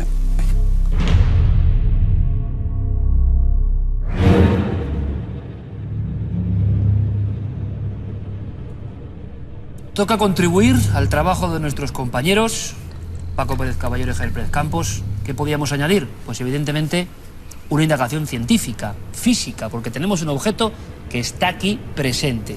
Rocambolesca historia, sorprendente, lo van a ver. Tengo en mis manos un informe pericial, lo firma nuestro invitado de excepción, Luis Salamancos, criminalista, criminólogo, perito calígrafo, que evidentemente, como decíamos al inicio del programa, Luis, bienvenido de nuevo, buenas noches. Hola, buenas noches, Iker. No crees en fantasmas ni en entidades sobrenaturales, en nada, y evidentemente con un tono absolutamente científico y escéptico te pones a indagar. Efectivamente. ¿Y qué va pasando? Pues mira, cuando llegó esta sábana a mi poder, a través de la Sociedad Española de Criminología y Ciencias Forenses, yo como técnico, debo decirte que soy totalmente escéptico en esta materia, ¿no? Entonces lo que estaba buscando era indagar sobre un posible fraude en la sábana. Y para ello, pues apliqué todas las técnicas que a día de hoy se usan en la documentoscopia. Sin embargo, a medida que iba avanzando, que iba utilizando cada vez más luces, que iba pasando por la luz ultravioleta, por el negatoscopio, me he dado cuenta de que estaba ante algo realmente extraño, muy extraño. O sea, no se estaba utilizando tintas, no se estaba utilizando ceras, no se estaba utilizando, incluso hasta probé con látex transparente, o sea, ya elementos un poco más sofisticados, y ninguno de ellos daba el perfil de estos trazos, ¿no? Imagino, Luis, que en un principio buscas lo que todos, desde el absoluto desconocimiento en la materia, imaginamos. Se ha presionado de una forma, un objeto contundente ha generado esos números, se ha quemado, y todo eso me cuentas en un informe excepcional que te agradecemos, de prácticamente, 50 páginas. Lo están viendo ya, fotos microscópicas, análisis detalladísimo, como hacen los peritos a nivel científico, ¿no? Resulta que las hipótesis más lógicas se van cayendo una tras otra. Efectivamente, se van descartando las hipótesis más lógicas, se va descartando la utilización, por ejemplo, de lejías, porque el trazo no tiene absolutamente nada que ver. O sea, como un trazo, como un líquido, como una lejía o un detergente, se expandiría muchísimo más, como vemos en las fotografías, y sin embargo, pues no se ha utilizado nada de eso. También se descarta la fricción mecánica. ¿Por qué se descarta la fricción mecánica? Porque, como podéis ver también en las fotografías microscópicas, la tela no se ha visto afectada. O sea, las fibras no se han expandido. Entonces, ¿qué nos queda? Pues... Tú me imagino que primero te quedas ya, tu sorpresa va increciendo. Sin duda. Y como gran especialista que eres, con mente investigadora, también imagino que hay, entre comillas, un pique sano con el propio objeto, ¿no? Desentrañar su misterio, y sigue ocurriendo que las pruebas no acabas encontrando el elemento sospechoso. Efectivamente, no acabo encontrando el elemento sospechoso, y el cenit de todo este asunto lo pone el travesaño de la A. Vemos como el travesaño de la A se va uniendo al guarismo siguiente, al 6, en una sola unidad de acto. Pero ¿qué sucede? Que el travesaño de la A va perdiendo intensidad, y a medida que avanza y se va uniendo al guarismo, al bucle del 6, va volviéndolo a ganar. Todo eso en una unidad de trazo. ¿Qué significa eso, hablando en cristiano? Eso significa que si yo hubiera utilizado, por ejemplo, un pincel, llegaría un momento, efectivamente, como en este caso, cuando estamos hablando del travesaño, que me quedaría sin líquido, el líquido que se hubiera utilizado, con lo cual debería otra vez reponerlo. Pero sin embargo vemos que no se ha levantado ese útil, con lo cual se descartaría también la utilización, ya no solo de todos los elementos que estuvimos hablando antes, sino de cualquier útil escritural común. Entonces quiere decirse que esa materia que ha dibujado eso, que es materia, se ha recompuesto sola de alguna forma en el trazo. Efectivamente. ¿Has visto algo en tu vida? No, en 15 años de experiencia como perito privado y judicial no he visto nada. ¿Qué dice el mensaje? Ahora que nuestros compañeros de realización han bajado, ¿no?, la luz del plató para que ustedes comprueben que eso está ahí, que no es imaginación de nadie, ¿qué podemos entresacar ya no de la materia, sino del mensaje, la forma de escritura? ¿Qué lees tú ahí? Bien, esto ya entramos un poco en el terreno de la especulación, lo que puede significar este mensaje, ¿no? Aquí vemos un 7, vemos una barra, vemos un 1, un 4, una A, y después 69, que también podemos comprobar que está hecho como una longitud inferior al resto de grafemas, ¿no? Parece como si fuera un registro de entrada, ¿no? Como si esto fuera el registro y este fuera el año, siempre y cuando eso, dentro del terreno ya más puramente especulativo, ¿no? No podía ser determinante de esta materia, pero sí que me da como si fuera un registro de entrada. Registro de entrada que podía haberse quedado impregnado en contacto con algo, pero ese algo, para que lo entendamos, no ha dejado muestra ni muesca de su presencia. Efectivamente, no ha dejado muestra ninguna. En las fotografías de tu informe, Luis, observamos a nivel microscópico, lo imaginamos con cualquier tipo de aparato, de piedra, de presión, no ha habido la más mínima rotura de microfibras, nada. Absolutamente ninguna. Estamos hablando de una tela compuesta, es una tela de poliéster y algodón. El algodón sí que sería mucho más delicado que el poliéster, que ya es textil, y sin embargo nos damos cuenta de que no hay ninguna rotura de las fibras. Para realizar tú este mismo mensaje, ¿qué tendrías que hacer? ¿No sabrías cómo hacerlo? No sabría cómo hacerlo. Con todos los medios a tu alcance. Efectivamente, no sabría cómo hacerlo. Ya te digo, he intentado plasmar esto en otras telas y no he conseguido hacerlo. Evidentemente muchas personas dirán, bueno, Luis, esto no puede ser, y no sé si compañeros, colegas, esto es inaudito. ¿Qué podemos responderles? Pues que a las pruebas me remito. O sea, yo como perito, el objetivo que tengo siempre es el de buscar la verdad. Y esta es la verdad que yo he encontrado después de todas las pruebas científicas que he realizado. No le encuentro una explicación lógica. ¿Llegas a algún tipo, ahora vamos con una segunda sorpresa que es mayúscula, pero ¿llegas a algún tipo de hipótesis personal o tampoco? No, ninguna. La hipótesis a la que puedo llegar es que no se ha utilizado ningún útil escritural común, ninguno de ellos. ¿Y sin útiles escriturales eso sería posible? Sería muy complejo, Podríamos hablar de algún tipo, no sé si de radiaciones, que no sé ya de qué hablar. Claro, ya tendríamos que aventurarnos hacia cosas mucho más sofisticadas, ¿no? Y que no parecen propias del entorno sociocultural de la época, tampoco son una sábana en una casa, en un domicilio, ¿no? Efectivamente. Bueno, hay una segunda sorpresa, que creo que incluso puede serlo para invitados que tenemos a continuación y que de alguna forma también son custodios de la sábana y de esta historia. Segunda sorpresa, para la cual quizá tengamos de nuevo que bajar la luz del plató. Cuéntanos, Luis. Pues sí, una vez que analizamos la sábana en su conjunto, encontramos también unos signos que a simple vista, al igual que este, a simple vista sí que se pueden ver perfectamente. Los otros hay que hacer ya ampliaciones macroscópicas para poder dilucidar a qué nos estamos enfrentando, ¿no? Son una serie de grafemas, son una serie de letras que están escritas al revés, están escritas en el reverso de la sábana y están escritas además, parece como si estuviera escrito por una persona distinta, igual que aquí ya hay un dominio escritural de la persona que ha realizado esto. En el otro sí que carece de ese dominio de la escritura. Entonces, una vez que se le da la vuelta a la sábana y la ponemos otra vez al anverso, podemos leer, y así figura en el informe, sí 16 almas. Sí, 16 almas. Efectivamente. ¿Cómo te quedas cuando lo observas? Esto no lo sabían en la propia familia. Pues me quedé de piedra, efectivamente. Es un mensaje totalmente inexplicable, claro. Sí, 16 almas. Y la materialidad, la estructura, cómo está hecho, ¿comparte todo el misterio con la primera cifra? No solo comparte el misterio, sino que es un elemento más a la hora de descartar el fraude, porque está hecho de tal manera que no se pueda leer a simple vista. Entonces, claro, ¿cómo cometes un fraude de forma que sea complejísimo el poder leer lo que ahí está escrito? Es algo muy extraño. Está escrito como si estuviera puesto para que no lo leyeran. Es casi como un mensaje leonardiano al revés y oculto, ¿no? Efectivamente. Una escritura especular, no sé. Si alguien pone esto para que se sorprendan las personas con una técnica que nos parece increíble, poniendo sí 16 almas, lo lógico es que se pueda leer. Y está oculto dentro de este mapa que yo no sé lo que es, de esta humilde y vieja sábana. Está oculto y es difícilmente desentrañable. Luis, y te lo pregunto casi pidiendo auxilio, ¿no?, en este aspecto, porque yo no sé qué podemos hacer más con esta sábana. Dinos algo al equipo. Hemos pasado tu informe, lo crea el público, no lo crea, que yo creo que nos creen. Los más escépticos esbozan una sonrisa. Esto es lo que hay. ¿Qué se podría hacer? Porque queremos desentrañar la verdad. ¿Hay algún paso posterior para acercarse a esto? Que no sea destructivo, no. O sea, se podrían llegar a hacer análisis químicos, pero eso afectaría a la integridad de la sábana. Bueno. Que no sea destructivo, no. Todos los análisis ópticos que se podían realizar ya los hemos hecho. Lo intentaremos. Tu colofón, ¿ante qué estamos, Luis? Ante algo a simple vista inexplicable. Si te dicen que es un fantasma, casi hay que empezar a pensarlo. Siendo escéptico en la materia, casi habría que pensarlo, sí.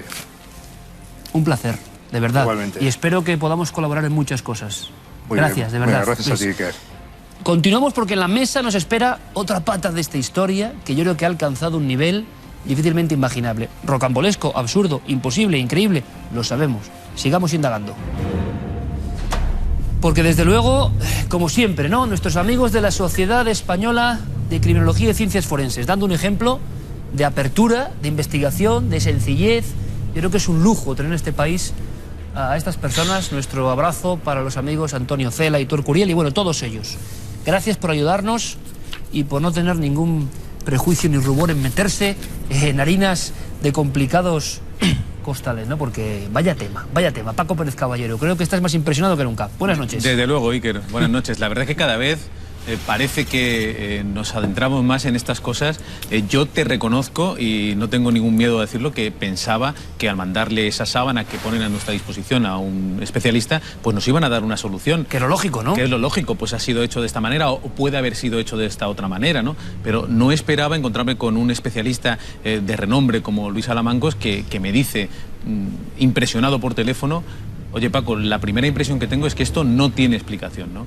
La verdad es que me deja totalmente perplejo, sobre todo después de saber todas esas cosas que han ido pasando en ese hospicio a lo largo de los años. Estamos hablando de una sábana que tiene más de 20 años. Vamos a indagar un poco más, pero creo que la historia lo merece. Nos acompaña, y se lo agradecemos mucho, Andrés Romero. Él es psicólogo, trabaja en el Ayuntamiento de Sevilla y tiene mucho que contarnos en torno a esta historia.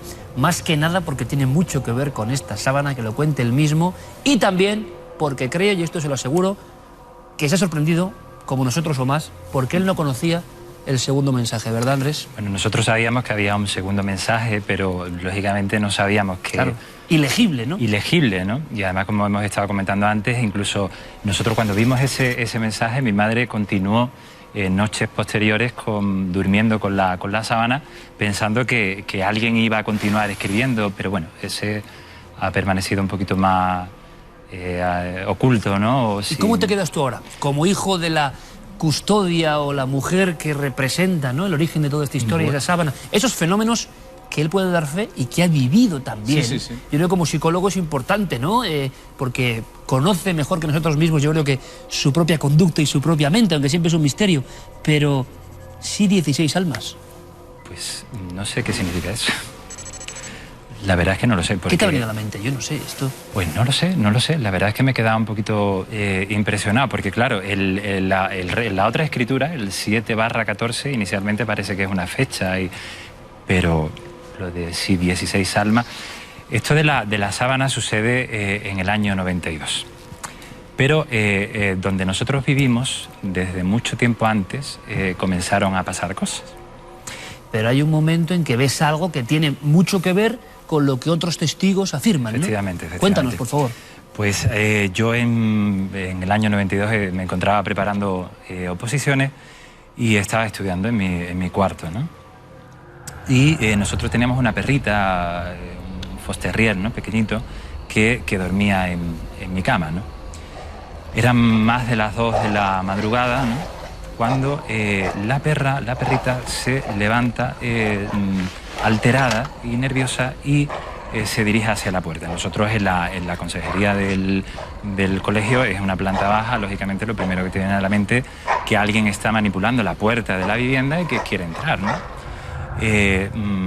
Yo me dirijo, o sea, la perra llegó antes, pero yo me dirijo hacia la puerta, cuando por el pasillo mi perrita vuelve asustada, con el rabo entre las patas, muertecita de miedo, y se vuelve a meter en la cama, debajo de las mantas. Claro, yo pensé, alguien hay ahí, ¿no? Alguien. Cuando me asomo a la puerta de la vivienda, a la entrada, al final está la cocina. En esa, yo me quedo sorprendido porque veo algo como una nebulosa, luminosa, pero que no tiene forma humana, no tiene forma, es pequeñita, y de pronto noto que se para y noto que me mira, es decir, yo no veo ojos, pero la sensación de que está tu presencia, ¿no? Efectivamente, que te está observando, ¿no? Se queda parada y se dirige hacia mí. Yo no esperé a que llegase, o sea, yo corrí casi igual que mi perrita, volví, me acosté en la cama con la promesa de que nunca más iba a estudiar a esa hora, ¿no? ¿No te cabe la menor duda cuando ves eso, que tiene el tamaño de un niño, que se comporta de esa forma, que es algo extraordinario, que no es, de nuevo lo hablamos, la imaginación, la sugestión, nada de eso. Claro, cuando alguien lo ve, lo tiene muy claro, ¿no? Claro, efectivamente, es algo que no se olvida, pero bueno, siempre buscas una respuesta, ¿no? Y bueno, y piensas que es la hora, piensas que es el esfuerzo mental, piensas muchas cosas, pero claro. Que es el argumento que evidentemente incluso a nivel científico muchos acudirían en él rápidamente, ¿no? Claro. Estabas muy cansado, claro, por estar muy cansado ves una forma de ese tipo. Claro, a eso le añades también otra, nosotros también tenemos pájaros en casa que también a veces estaban inquietos y se ponían nerviosos, otras cuestiones que han sucedido, que ruido en la parte superior de la vivienda, que incluso llamamos a la Policía Nacional. Llegaste a llamar a la policía. Efectivamente. Y la policía fue, comprobó y allí no había sucedido nada, ¿no? Pestillos que tú cierras por la noche y, bueno, este tipo de fenómenos que... absolutamente clásicos y que tienen su, digamos, cumbre en este documento que hemos traído.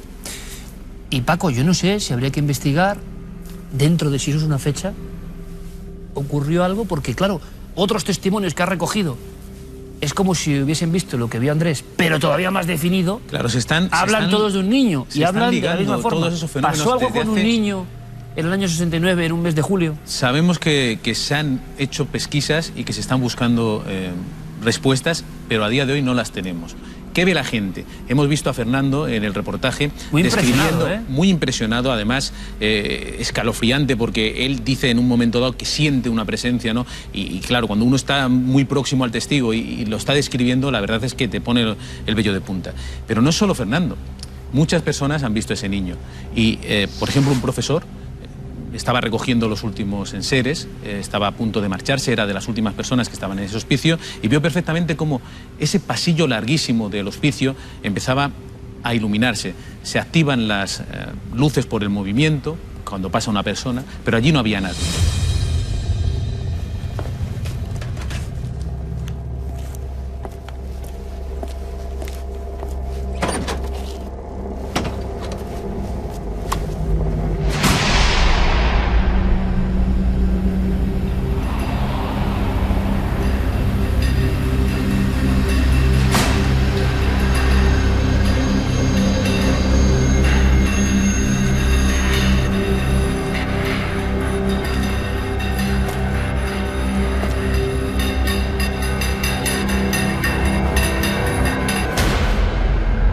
Investigar en eso, en los archivos, a ser posible, si es que es una fecha, si es que quiere decir algo, código de almacenaje simplemente, fecha de... ¿Y por qué así? ¿Por qué de esa forma? ¿Por qué si 16 almas? ¿Ocurrió algo que no se ha contado y que está oculto? Cuento la tradición simplemente, y esto es muy subjetivo, al igual que la experiencia de sensibilidad, pero que tenemos que decir en honor a la verdad y sin ningún rubor, que a veces nos ha conducido a historias que no esperábamos. Desde el escepticismo sano, muchas veces ha ocurrido. Entonces, ¿hay algo que está gritando algo que tiene que descubrirse? ¿En cuántas historias de este tipo, Paco, los oyentes lo saben también, los espectadores, hay algo que clama y que no sabemos muy bien por qué, se compone para salir? Claro, y Andrés también sigue buscando respuestas. Fíjate, por ejemplo, este misal que me ha dejado la familia también para que lo traigamos aquí, un viejo misal que no tiene mayor importancia, salvo que un día, cuando vuelven de vacaciones, este misal estaba encajado completamente entre dos libros y lo encuentran a 3 o 4 metros, perfectamente colocado en el suelo, no como si se hubiera caído, porque eso es lo que pensamos cualquiera de nosotros, y de alguna manera piensan que puede ser un mensaje.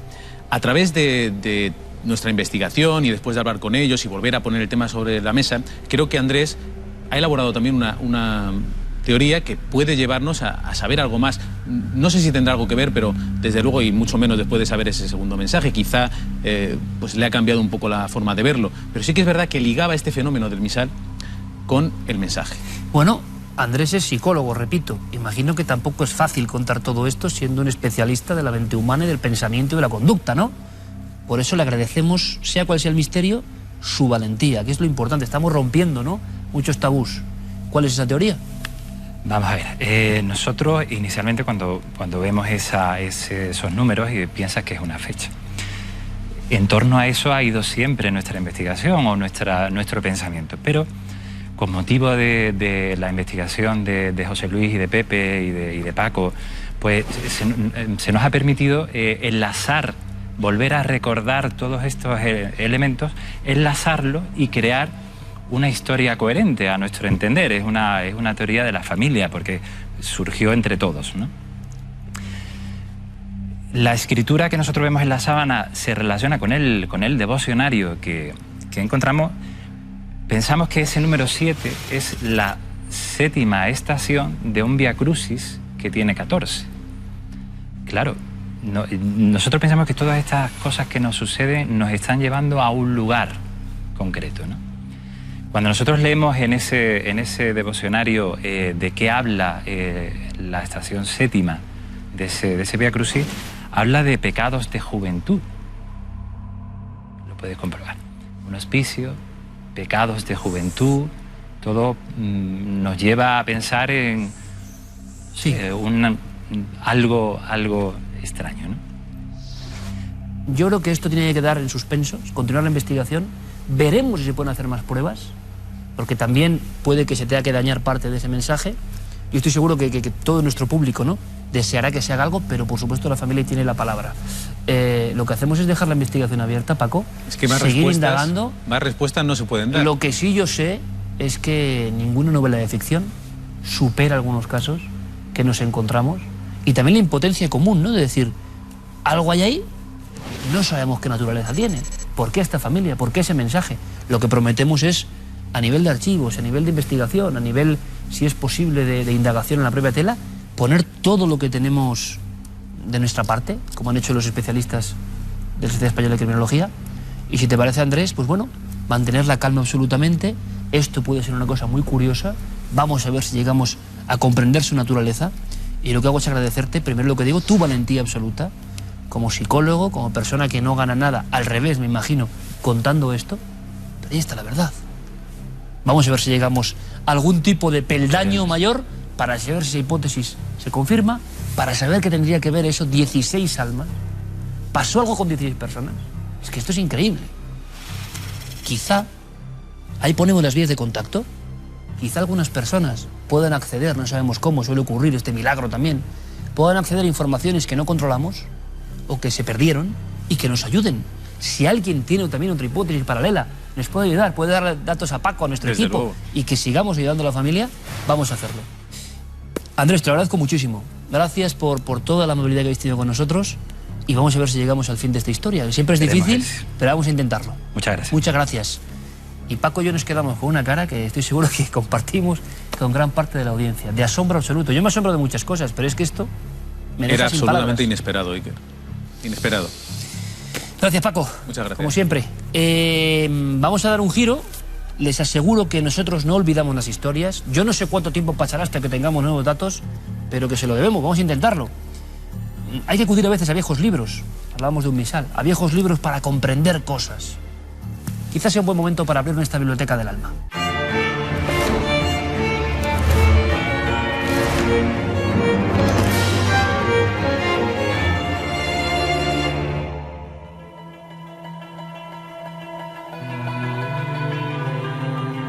Con esta sección tengo personalmente un problema importante. Ya saben que estoy empeñado en contarles, en trasladarles, al menos en fichas breves, esos libros, esas obras que son algo más, que por lo menos a mí, y puede surgir también el efecto, no lo sé, me han transformado profundamente. Son libros con poder, qué duda cabe. Pero claro, cuando uno se enfrenta a ellos y tiene que contarlos brevemente, ¿qué destaca? Si es que me ha pasado ayer por la noche con Peter Kingsley en Los oscuros lugares del saber. Este libro tiene las 18 primeras páginas más impresionantes que yo he leído. Me impactaron como un destello, como un fogonazo, como un resplandor venido no sé de dónde. Pero es que ayer volví a revisarlo e intentaba, digámoslo así, subrayar las ideas para mí excepcionales. Y lo que ha pasado es que todo el libro está subrayado. ¿Cómo le resumo yo esto y por qué me impacta? Bueno, en este programa, aunque tengamos muchos libros, nunca leemos nada. Sale así a bocajarro, para bien o para mal. Pero como hice con el libro anterior, me van a permitir, porque algunos tienen una fuerza tremenda, leerles brevemente, porque fue el anzuelo que tiró de mí. Cuando leemos un libro, las primeras palabras tienen una fuerza hipnótica.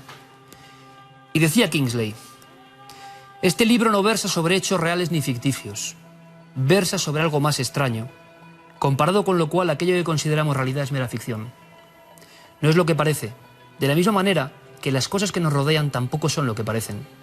Trata sobre todo del engaño absoluto del mundo en que vivimos, así como de lo que hay detrás. Podría parecer una historia en torno a cosas que sucedieron hace mucho tiempo, pero en realidad trata de nosotros mismos. Los detalles tal vez sean poco familiares, muy poco familiares, y sin embargo su importancia alcanza las raíces de nuestro ser. El trabajo de Kingsley, filólogo y filósofo británico, es tan impresionante que yo siento envidia sana y devoción ante alguien que escribe como escribe y que escribe lo que escribe. Resumen rápido. Una serie de investigaciones demostraron que el padre de la filosofía occidental, Parménides, era algo más que lo que nos habían contado. Ahí empieza la historia. Según Kingsley, nos han engañado. Eterno y tremendo engaño. Nosotros somos seguidores de una serie de conductas, de parámetros, de ideas, de sentido de la verdad, de la justicia, que parieron los antiguos griegos, lo saben, ¿verdad? Y nos cuentan Sócrates, Platón, Pitágoras, tantos otros, ¿no? Los padres de nuestro concepto de la vida. Resulta que Kingsley piensa que el padre de todos ellos, el que realmente se considera el primer filósofo, tuvo su conocimiento de una forma muy especial. No desde la lógica y la racionalidad, como algunos nos quieren hacer creer, no, sino sometiéndose a ritos que entonces, en aquel tiempo tan remoto, tenían una verdad. Mucho antes de la lógica, la racionalidad, la estructura de pensamiento, los antiguos griegos acudían a ciertos lugares, los Asclepeion. Parménides lo cuenta en su poema, lo único que nos ha quedado de él. Un hombre barbado, recio, importante, al cual, por ejemplo, Platón llama maestro, y algunos consideran que lo aprendió todo de él. Pero ¿cuál era el conocimiento de Parménides? ¿Qué había visto ese hombre? Ese hombre fue muy claro. Viajó a la muerte antes de estar muerto. Comprobó lo que había en el mundo de los dioses y se comunicó con ellos. ¿Cómo se hacía eso? El mundo de la diosa, por cierto, que era la principal protagonista de su poema. En ese poema se habla de un viaje al otro mundo como hacen los chamanes de muchas culturas al mismo tiempo en la antigüedad. ¿Pero por qué, dice Kingsley, no nos han contado esto de los padres de nuestro pensamiento? ¿Por qué nos empeñamos en ver a los dioses o a los que hablan de los dioses de Grecia de una forma cuando todo el origen viene de otra manera? ¿Cómo accedieron a ese conocimiento? Había unos lugares llamados Asclepeion, les decía. Ahí acudían unos hombres significativos, los llamaríamos magos. Lo que pasa es que mago y místico en la antigüedad no estaba muy definido, muy dividido. Los iatromantis.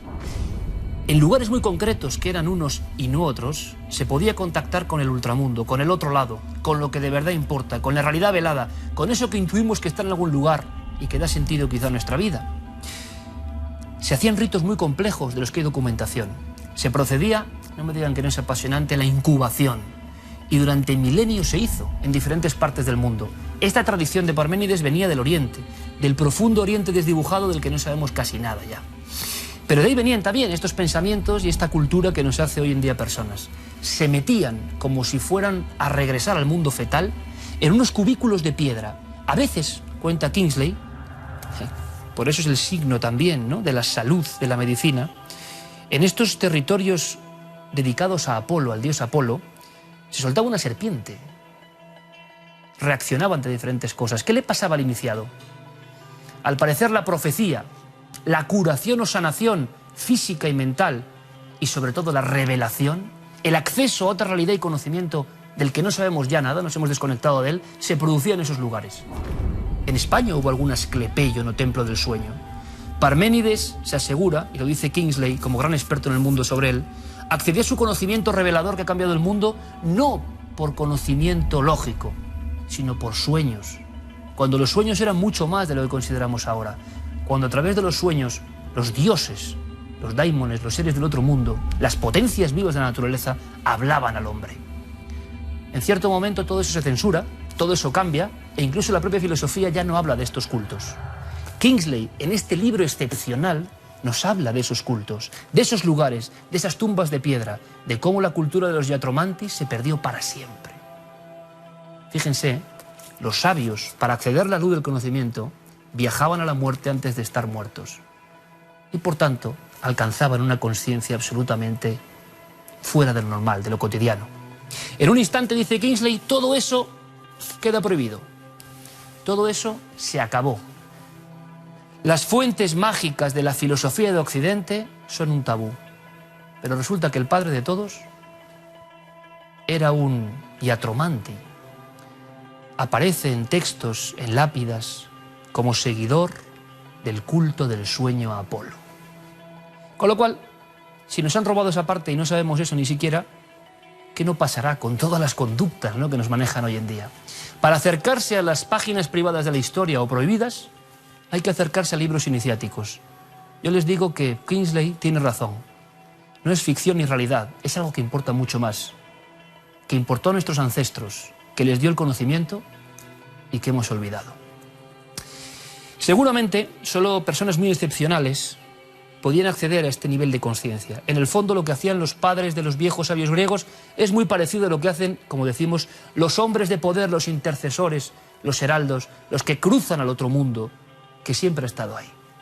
Pero ya nosotros lo hemos emborronado, no queremos saber nada de él, que no nos preocupen con esas cosas. Hay seres excepcionales que parecen tocados por la varita de la inteligencia y de la iluminación, y en tiempos modernos. Uno de ellos, hay un libro por aquí sobre él, que se llama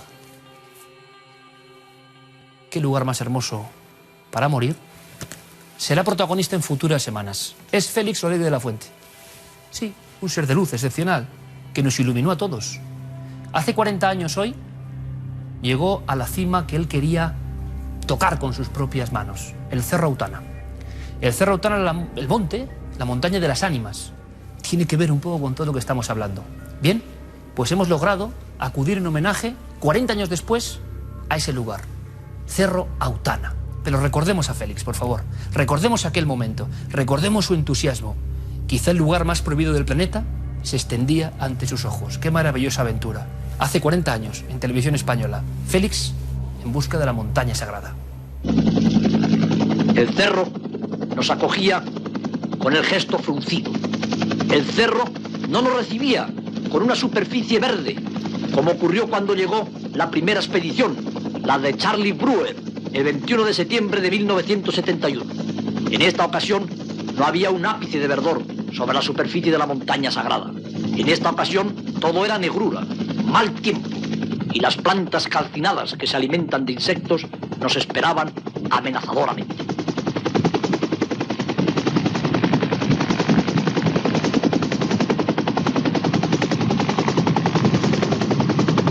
El técnico en helicópteros de Codesur realiza un perfecto aterrizaje y podemos así descender con nuestro equipo ligero.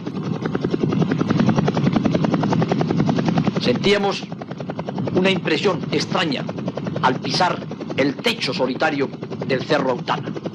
Estábamos en lo alto de una montaña que lleva separada del resto de la selva más de 500 millones de años. Forma parte de un sistema geológico que se conoce con el nombre de Formación Roraima. Es de arenisca, con granito entreverado. Estábamos a 1400 metros de altura sobre la selva virgen. Aún no habíamos terminado de montar nuestro pequeño campamento cuando llegó el segundo helicóptero. Pero estas imágenes no pudieron ser filmadas. Una tormenta se declaró en aquel momento. Un rayo alcanzó a nuestro jefe de sonido, José Antonio Torreblanca. Yo mismo fui derribado por la chispa eléctrica. Por consiguiente, hubo que devolver rápidamente a Puerto Ayacucho a toda aquella parte de la expedición. 6 personas. Solo habríamos de pernoctar, por consiguiente, 5 en la gran torre de la selva. Pura historia de nuestra televisión. En los últimos 40 años no han cambiado mucho las cosas en torno al Cerro Autana. La maldición que asoló de alguna manera al equipo de Félix Rodríguez de la Fuente sigue teniendo su fuerza. Los indígenas siguen creyendo realmente que ahí pasa algo. Y algo que tiene que ver con lo profundo de la naturaleza, algo que está más allá de lo humano, algo que hay que respetar. ¿Cómo puede ser un viaje 4 décadas después? ¿Qué nos vamos a encontrar allí? ¿La fuerza primigenia del misterio sigue rodeando el mítico Cerro Autana? ¿Seguirá siendo la montaña de las almas? Pablo Villarrubia encabeza esta expedición. Lo comprobamos. Un lugar maravilloso y también estremecedor nos espera. En un remoto lugar del planeta, en medio de la selva amazónica de Venezuela, se eleva solemne una montaña diferente, hipnótica a la vista de los pocos privilegiados que pueden observarla desde tierra y aire. Única, espectacular y sagrada para los indios piaroas que le rinden culto. Cuarto Milenio rehace parte del mítico viaje de Félix Rodríguez de la Fuente al Cerro Autana, al que tenemos aquí atrás de nosotros, el árbol de la vida, el lugar donde transmigran las almas de los muertos.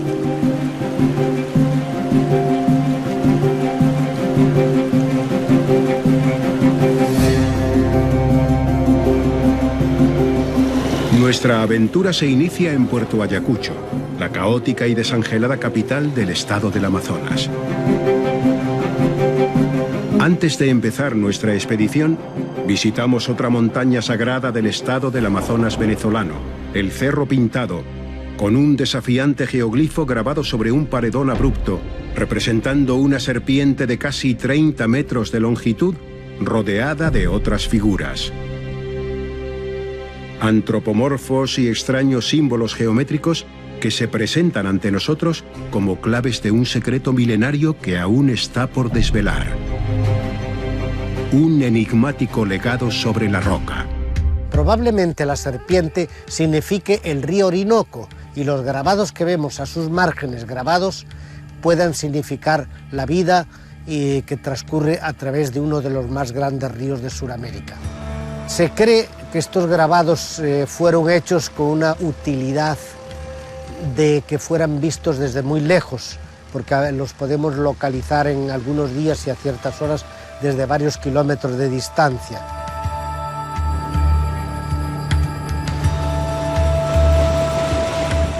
A bordo de una embarcación a motor navegamos por el río Orinoco, el tercero más caudaloso del mundo. Bordeamos la isla Ratón y entramos por un afluente llamado Sipapo, y luego por el Cuao, siempre rodeados por la impenetrable espesura de la selva amazónica. A las orillas de los ríos encontramos varias aldeas de los indios piaroas, que aún habitan como sus ancestros en sus primitivas chozas de paja. A lo lejos divisamos una de sus montañas sagradas, el Cerro Pelota, donde solían depositar a sus muertos en vez de enterrarlos, para impedir que sus almas se asfixiaran. Ahí envuelven los restos en unas hojas como de palma grandes, los amarran, hacen un bojote, se dice, y lo meten en esas grietas hacia adentro con sus utensilios personales. Siempre esos cementerios que se consiguen ahora, osamentas y eso, en esas grietas, sobre todo en formaciones rocosas altas, donde se vea siempre la Autana en el horizonte, para facilitar que el máguar y el alma vaya hacia allá.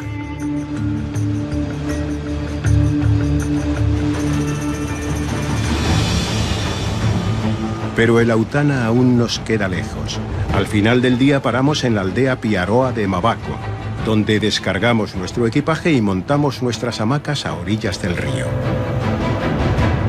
Allí y en otras aldeas, los indígenas nos contaron historias sobre su montaña sagrada. El Autana es como árbol de la vida. Ahí nació todas las frutas que comemos nosotros. Y era un árbol gigantesca, demasiado grande. Y entonces ellos, la principal del dueño, eran Guajari, el guardián de la Autana. Ahí surge todo de ahí nacemos nosotros los indígenas. De ahí pertenecemos todos los indígenas. La Autana me tengo en justo sistema minero tugutina Guahuaycape. Tengo en no Guajari Guabino me Guahuacata cape la pujepo. Uta di no me pe ejemplo no tepi no me justo sistema minero.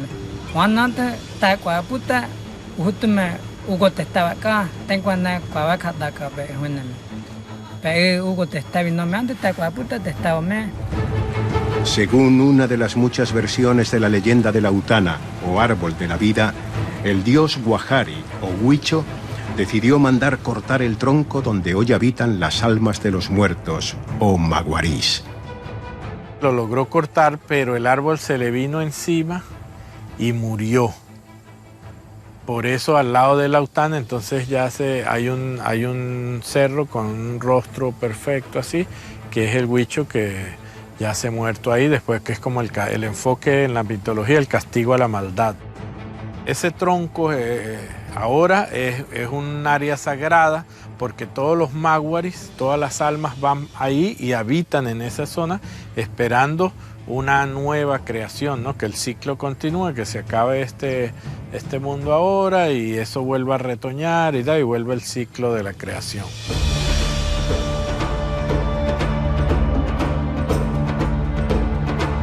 En una de las aldeas donde pernoctamos, en Mavaco, montó base hace 40 años la expedición de Félix Rodríguez de la Fuente. Enseñamos a los nativos imágenes de aquella aventura y algunos, que eran entonces niños, recordaban haber visto a aquellos extraños hombres blancos cargando equipos y víveres en los helicópteros.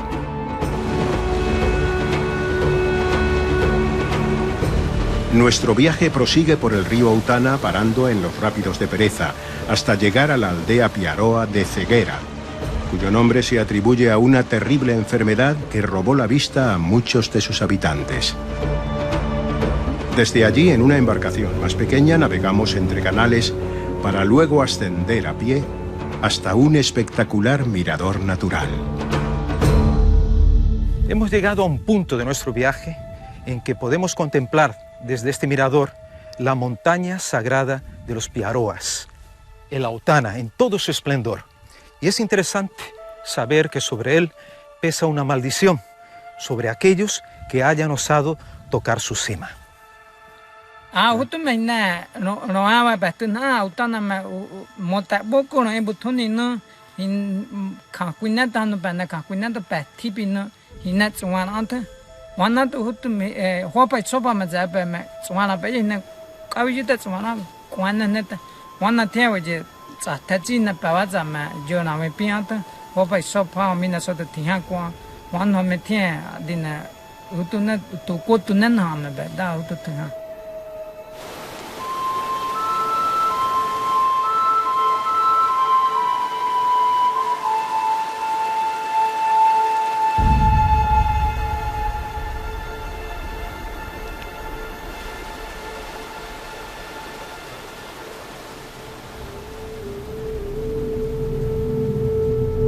Unos días después, ya de regreso a Puerto Ayacucho, intentamos sobrevolar la majestuosa montaña. El mal tiempo y problemas técnicos de la avioneta nos lo impiden en la primera ocasión. La sombra de la maldición de la Autana sobreviene a nuestros pensamientos. Ha contado a mi papá que lo pasaba por aquí el avión. Lo frenaba el avión. Cuando hacían la sobrevuela de la Autana, lo frenaba porque tenía una fuerza de energía.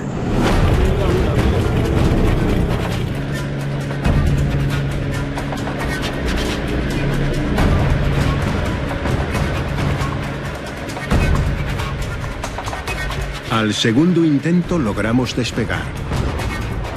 Rodeamos por 3 veces aquella enorme roca en forma de tronco petrificado.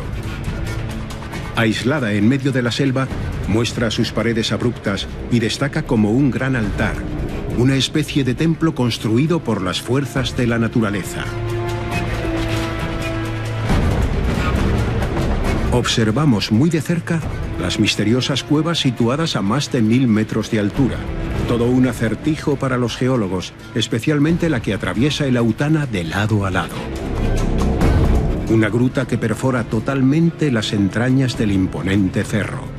La payara tenía más resistente para saltarlo, pues, que la salta y lo comía de los insectos. Entonces lo saltó, entonces la traspasó el árbol. De ahí lo dejó en las cuevas más antiguas de todos los indígenas de ahí.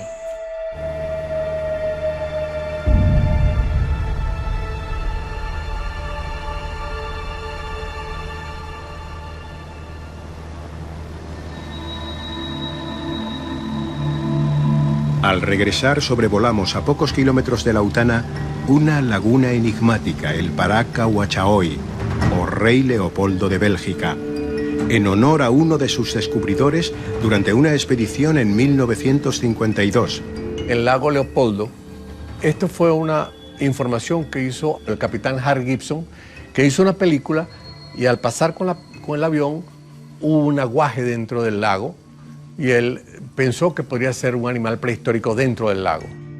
Le tienen miedo visitarlo, porque aparentemente en esa laguna habita un monstruo, una serpiente gigante, o pues que eso, hay una especie de convenio, no te molestamos y no nos molestas, algo así.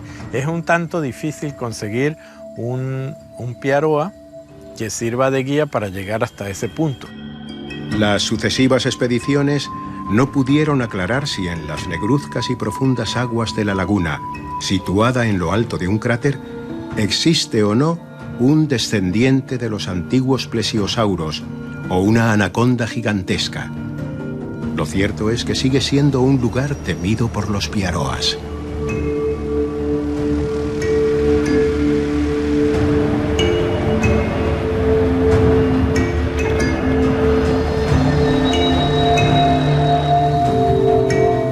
El Cerro Autana y otras montañas del Amazonas venezolano siguen siendo lugares sagrados y malditos para los indígenas. La selva, los turbulentos ríos, los insectos, las serpientes y otras alimañas son sus principales guardianes, los custodios de un secreto milenario que permanece oculto, lejos de los ojos de los profanos.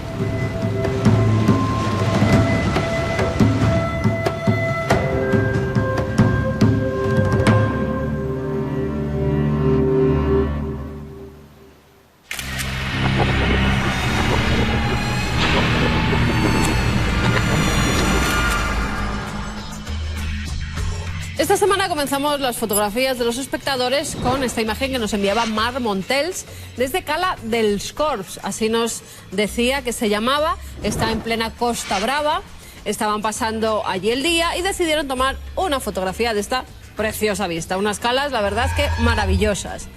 Y fíjense lo que sale. Un personaje que parece estar muy pensativo, mirando hacia el mar. Ellos identifican incluso una capucha. Vamos a ver si Guillermo León con sus análisis nos lo ha resaltado aquí. Ahí está. Fíjense cómo se ve, ¿verdad? Incluso parece que tiene una mano como metida en un bolsillo del pantalón. Ahí lo tenemos, las piernas, el cuerpo, el brazo, la cabeza y como un poco inclinado hacia adelante. Nuestra amiga nos decía que allí no había absolutamente nadie cuando realizaron la fotografía. Y no había nadie, esa es la verdad. Lo que sí había es un tronco partido, que sería este, de un árbol. Vamos a ver si lo ampliamos y se ve mucho mejor. Este sería el tronco partido. Y detrás, una roca que hace que se complete el resto del cuerpo de este curioso personaje. Guillermo nos decía: la pareidolia más extraña que hemos recibido en esta temporada hasta ahora. Pues ahí lo tienen. El visitante de las calas que mira melancólicamente hacia el mar. Así podríamos llamar a esta fotografía. Y nos vamos con otra que nos enviaba David Valiente. No nos dice qué lugar de la carretera es, pero nos decía que su madre iba viajando, hizo una fotografía y de repente salió de nuevo un extraño personaje. Ahí lo tenemos. Además, en este caso parece luminoso, ¿verdad? Que se está dibujando como andando al borde de la carretera. Guillermo, con sus análisis, dice que la fotografía está hecha desde el interior de un coche, con lo cual, ¿qué se ha podido producir? Pues un efecto óptico. ¿Por qué? Porque del interior del coche, con el reflejo incluso de la propia persona que está tomando la fotografía, se ha recreado esta silueta luminosa que no es un humanoide, sino que, como decía, es un efecto que ha causado la cámara con el cristal y la luz. 2 vías de contacto si nos quiere mandar fotografías, pues que nos va a identificar lo que aparece en ellas. A través del correo electrónico cuartomilenio@4.com y nuestro apartado de correos 18.189 con el código postal de Madrid 28080.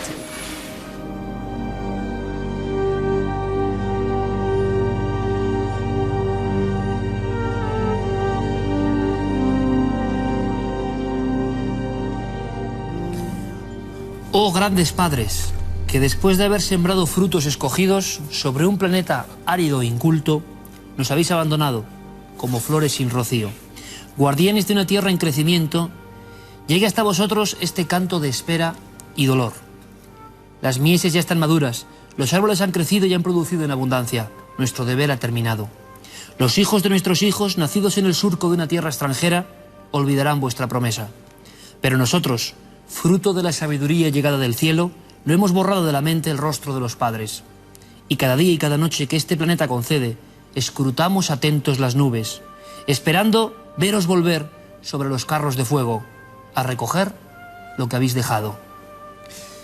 Escuchar esta ancestral canción quechua, precisamente en los confines, por ejemplo, del Perú, donde las estrellas conforman uno de los cielos más impresionantes que uno puede imaginar, sigue sobrecogiendo el alma. De generación en generación se habla a los niños de algunas localidades de esos padres que vinieron del cielo, padres desconocidos, pero cuyo eco remoto sigue trasladándose porque se considera que es algo importante. En el fondo, para algunas culturas primitivas estamos siempre en la misma cuestión, ante la misma balanza, que muestran su conocimiento y que tienen una idea muy firme que no quieren olvidar de que fuimos creados por alguien. Evidentemente es el colofón lógico, el alma de un pueblo que canta. Esa misma canción podría reproducirse en la Mesopotamia de hace 4000 años, en torno a esos dioses creadores, que vinieron un día concreto, nadie sabe cuándo, para crearnos, para hacernos quizás su imagen y semejanza, para dejar un fruto en un planeta que era yermo. Es curioso porque ahora mismo, y lo hemos visto esta noche, la ciencia especula sobre si eso pudo ser verdad. A veces la tradición, por muy arcaica que parezca, es como un mito constante que recuerda algo que quizá fue así. Es curioso porque es como la persona que nunca conoció a su padre, el padre en fotografías, el padre en conversaciones, el padre con su presencia invisible acaba invadiéndolo todo y acaba llenando de significado muchas cuestiones y acaba generando muchas preguntas en ese huérfano. De alguna forma, muchas culturas, muchos pueblos que en la tierra han sido y que aún son, se sienten huérfanos porque no conocen su inicio. Y aunque, como decíamos, hoy en día interesan otras cosas, en las gentes espirituales y en los que trasladan el secreto, esa paternidad sigue presente. Queremos saber. Es la última prueba del ADN de toda una civilización, de la especie humana. Y es curioso porque seguramente nunca alcancemos la respuesta, pero cuando, como conectábamos al principio del programa, observamos que algo extraordinario ocurre en la más remota y perdida aldea indígena del mundo maya, que no es cualquiera mundo, cuando caen unos trozos esparcidos como un puzzle sin forma, lo primero que hacen, como si se pusieran en marcha las maquinarias de un resorte muy antiguo y que nos une, es crear un muñeco, crear una figura, pensar en el fondo que algo antropomorfo, algo parecido a nosotros, o más bien nosotros parecido a eso que vino del cielo, sigue estando ahí presente. No crean otra cosa, crean la imagen poderosa, el arquetipo de la forma antropomórfica. Y así en pinturas, y ustedes lo saben, lo he contado 1000 veces, ídolos, piedras, construcciones, ideas, entelequias e iconografías de todas las civilizaciones de la Tierra. Hay un momento en que el concepto Dios y el concepto que vino del cielo se confunden. Aunque cierto es, algún día sabremos quiénes son nuestros padres definitivos, los que generaron la conciencia humana, los que hicieron el paso de la materia a nuestra psique. Fuimos ayudados en un momento de la creación y nos metieron, como decía, un pendrive que nos hizo ser como somos en un salto no muy explicado todavía. Seguramente todas las conjeturas científicas tienen poca validez en Sacsayhuamán, en Ollantaytambo, en Palpa, en los apartados regiones donde las madres al caer la noche siguen cantando las ancestrales canciones de los padres que ellos no olvidan y que sí parece que nos han olvidado. Nosotros seguimos en esa búsqueda, pero al final también, diga lo que diga la ciencia, que ojalá nos descubra muchas cosas, resulta que si esos seres nos construyeron y vinieron del cielo, ¿quién les construyó? ¿Quién les creó a ellos? Se convierte todo eso en la búsqueda de un Padre eterno.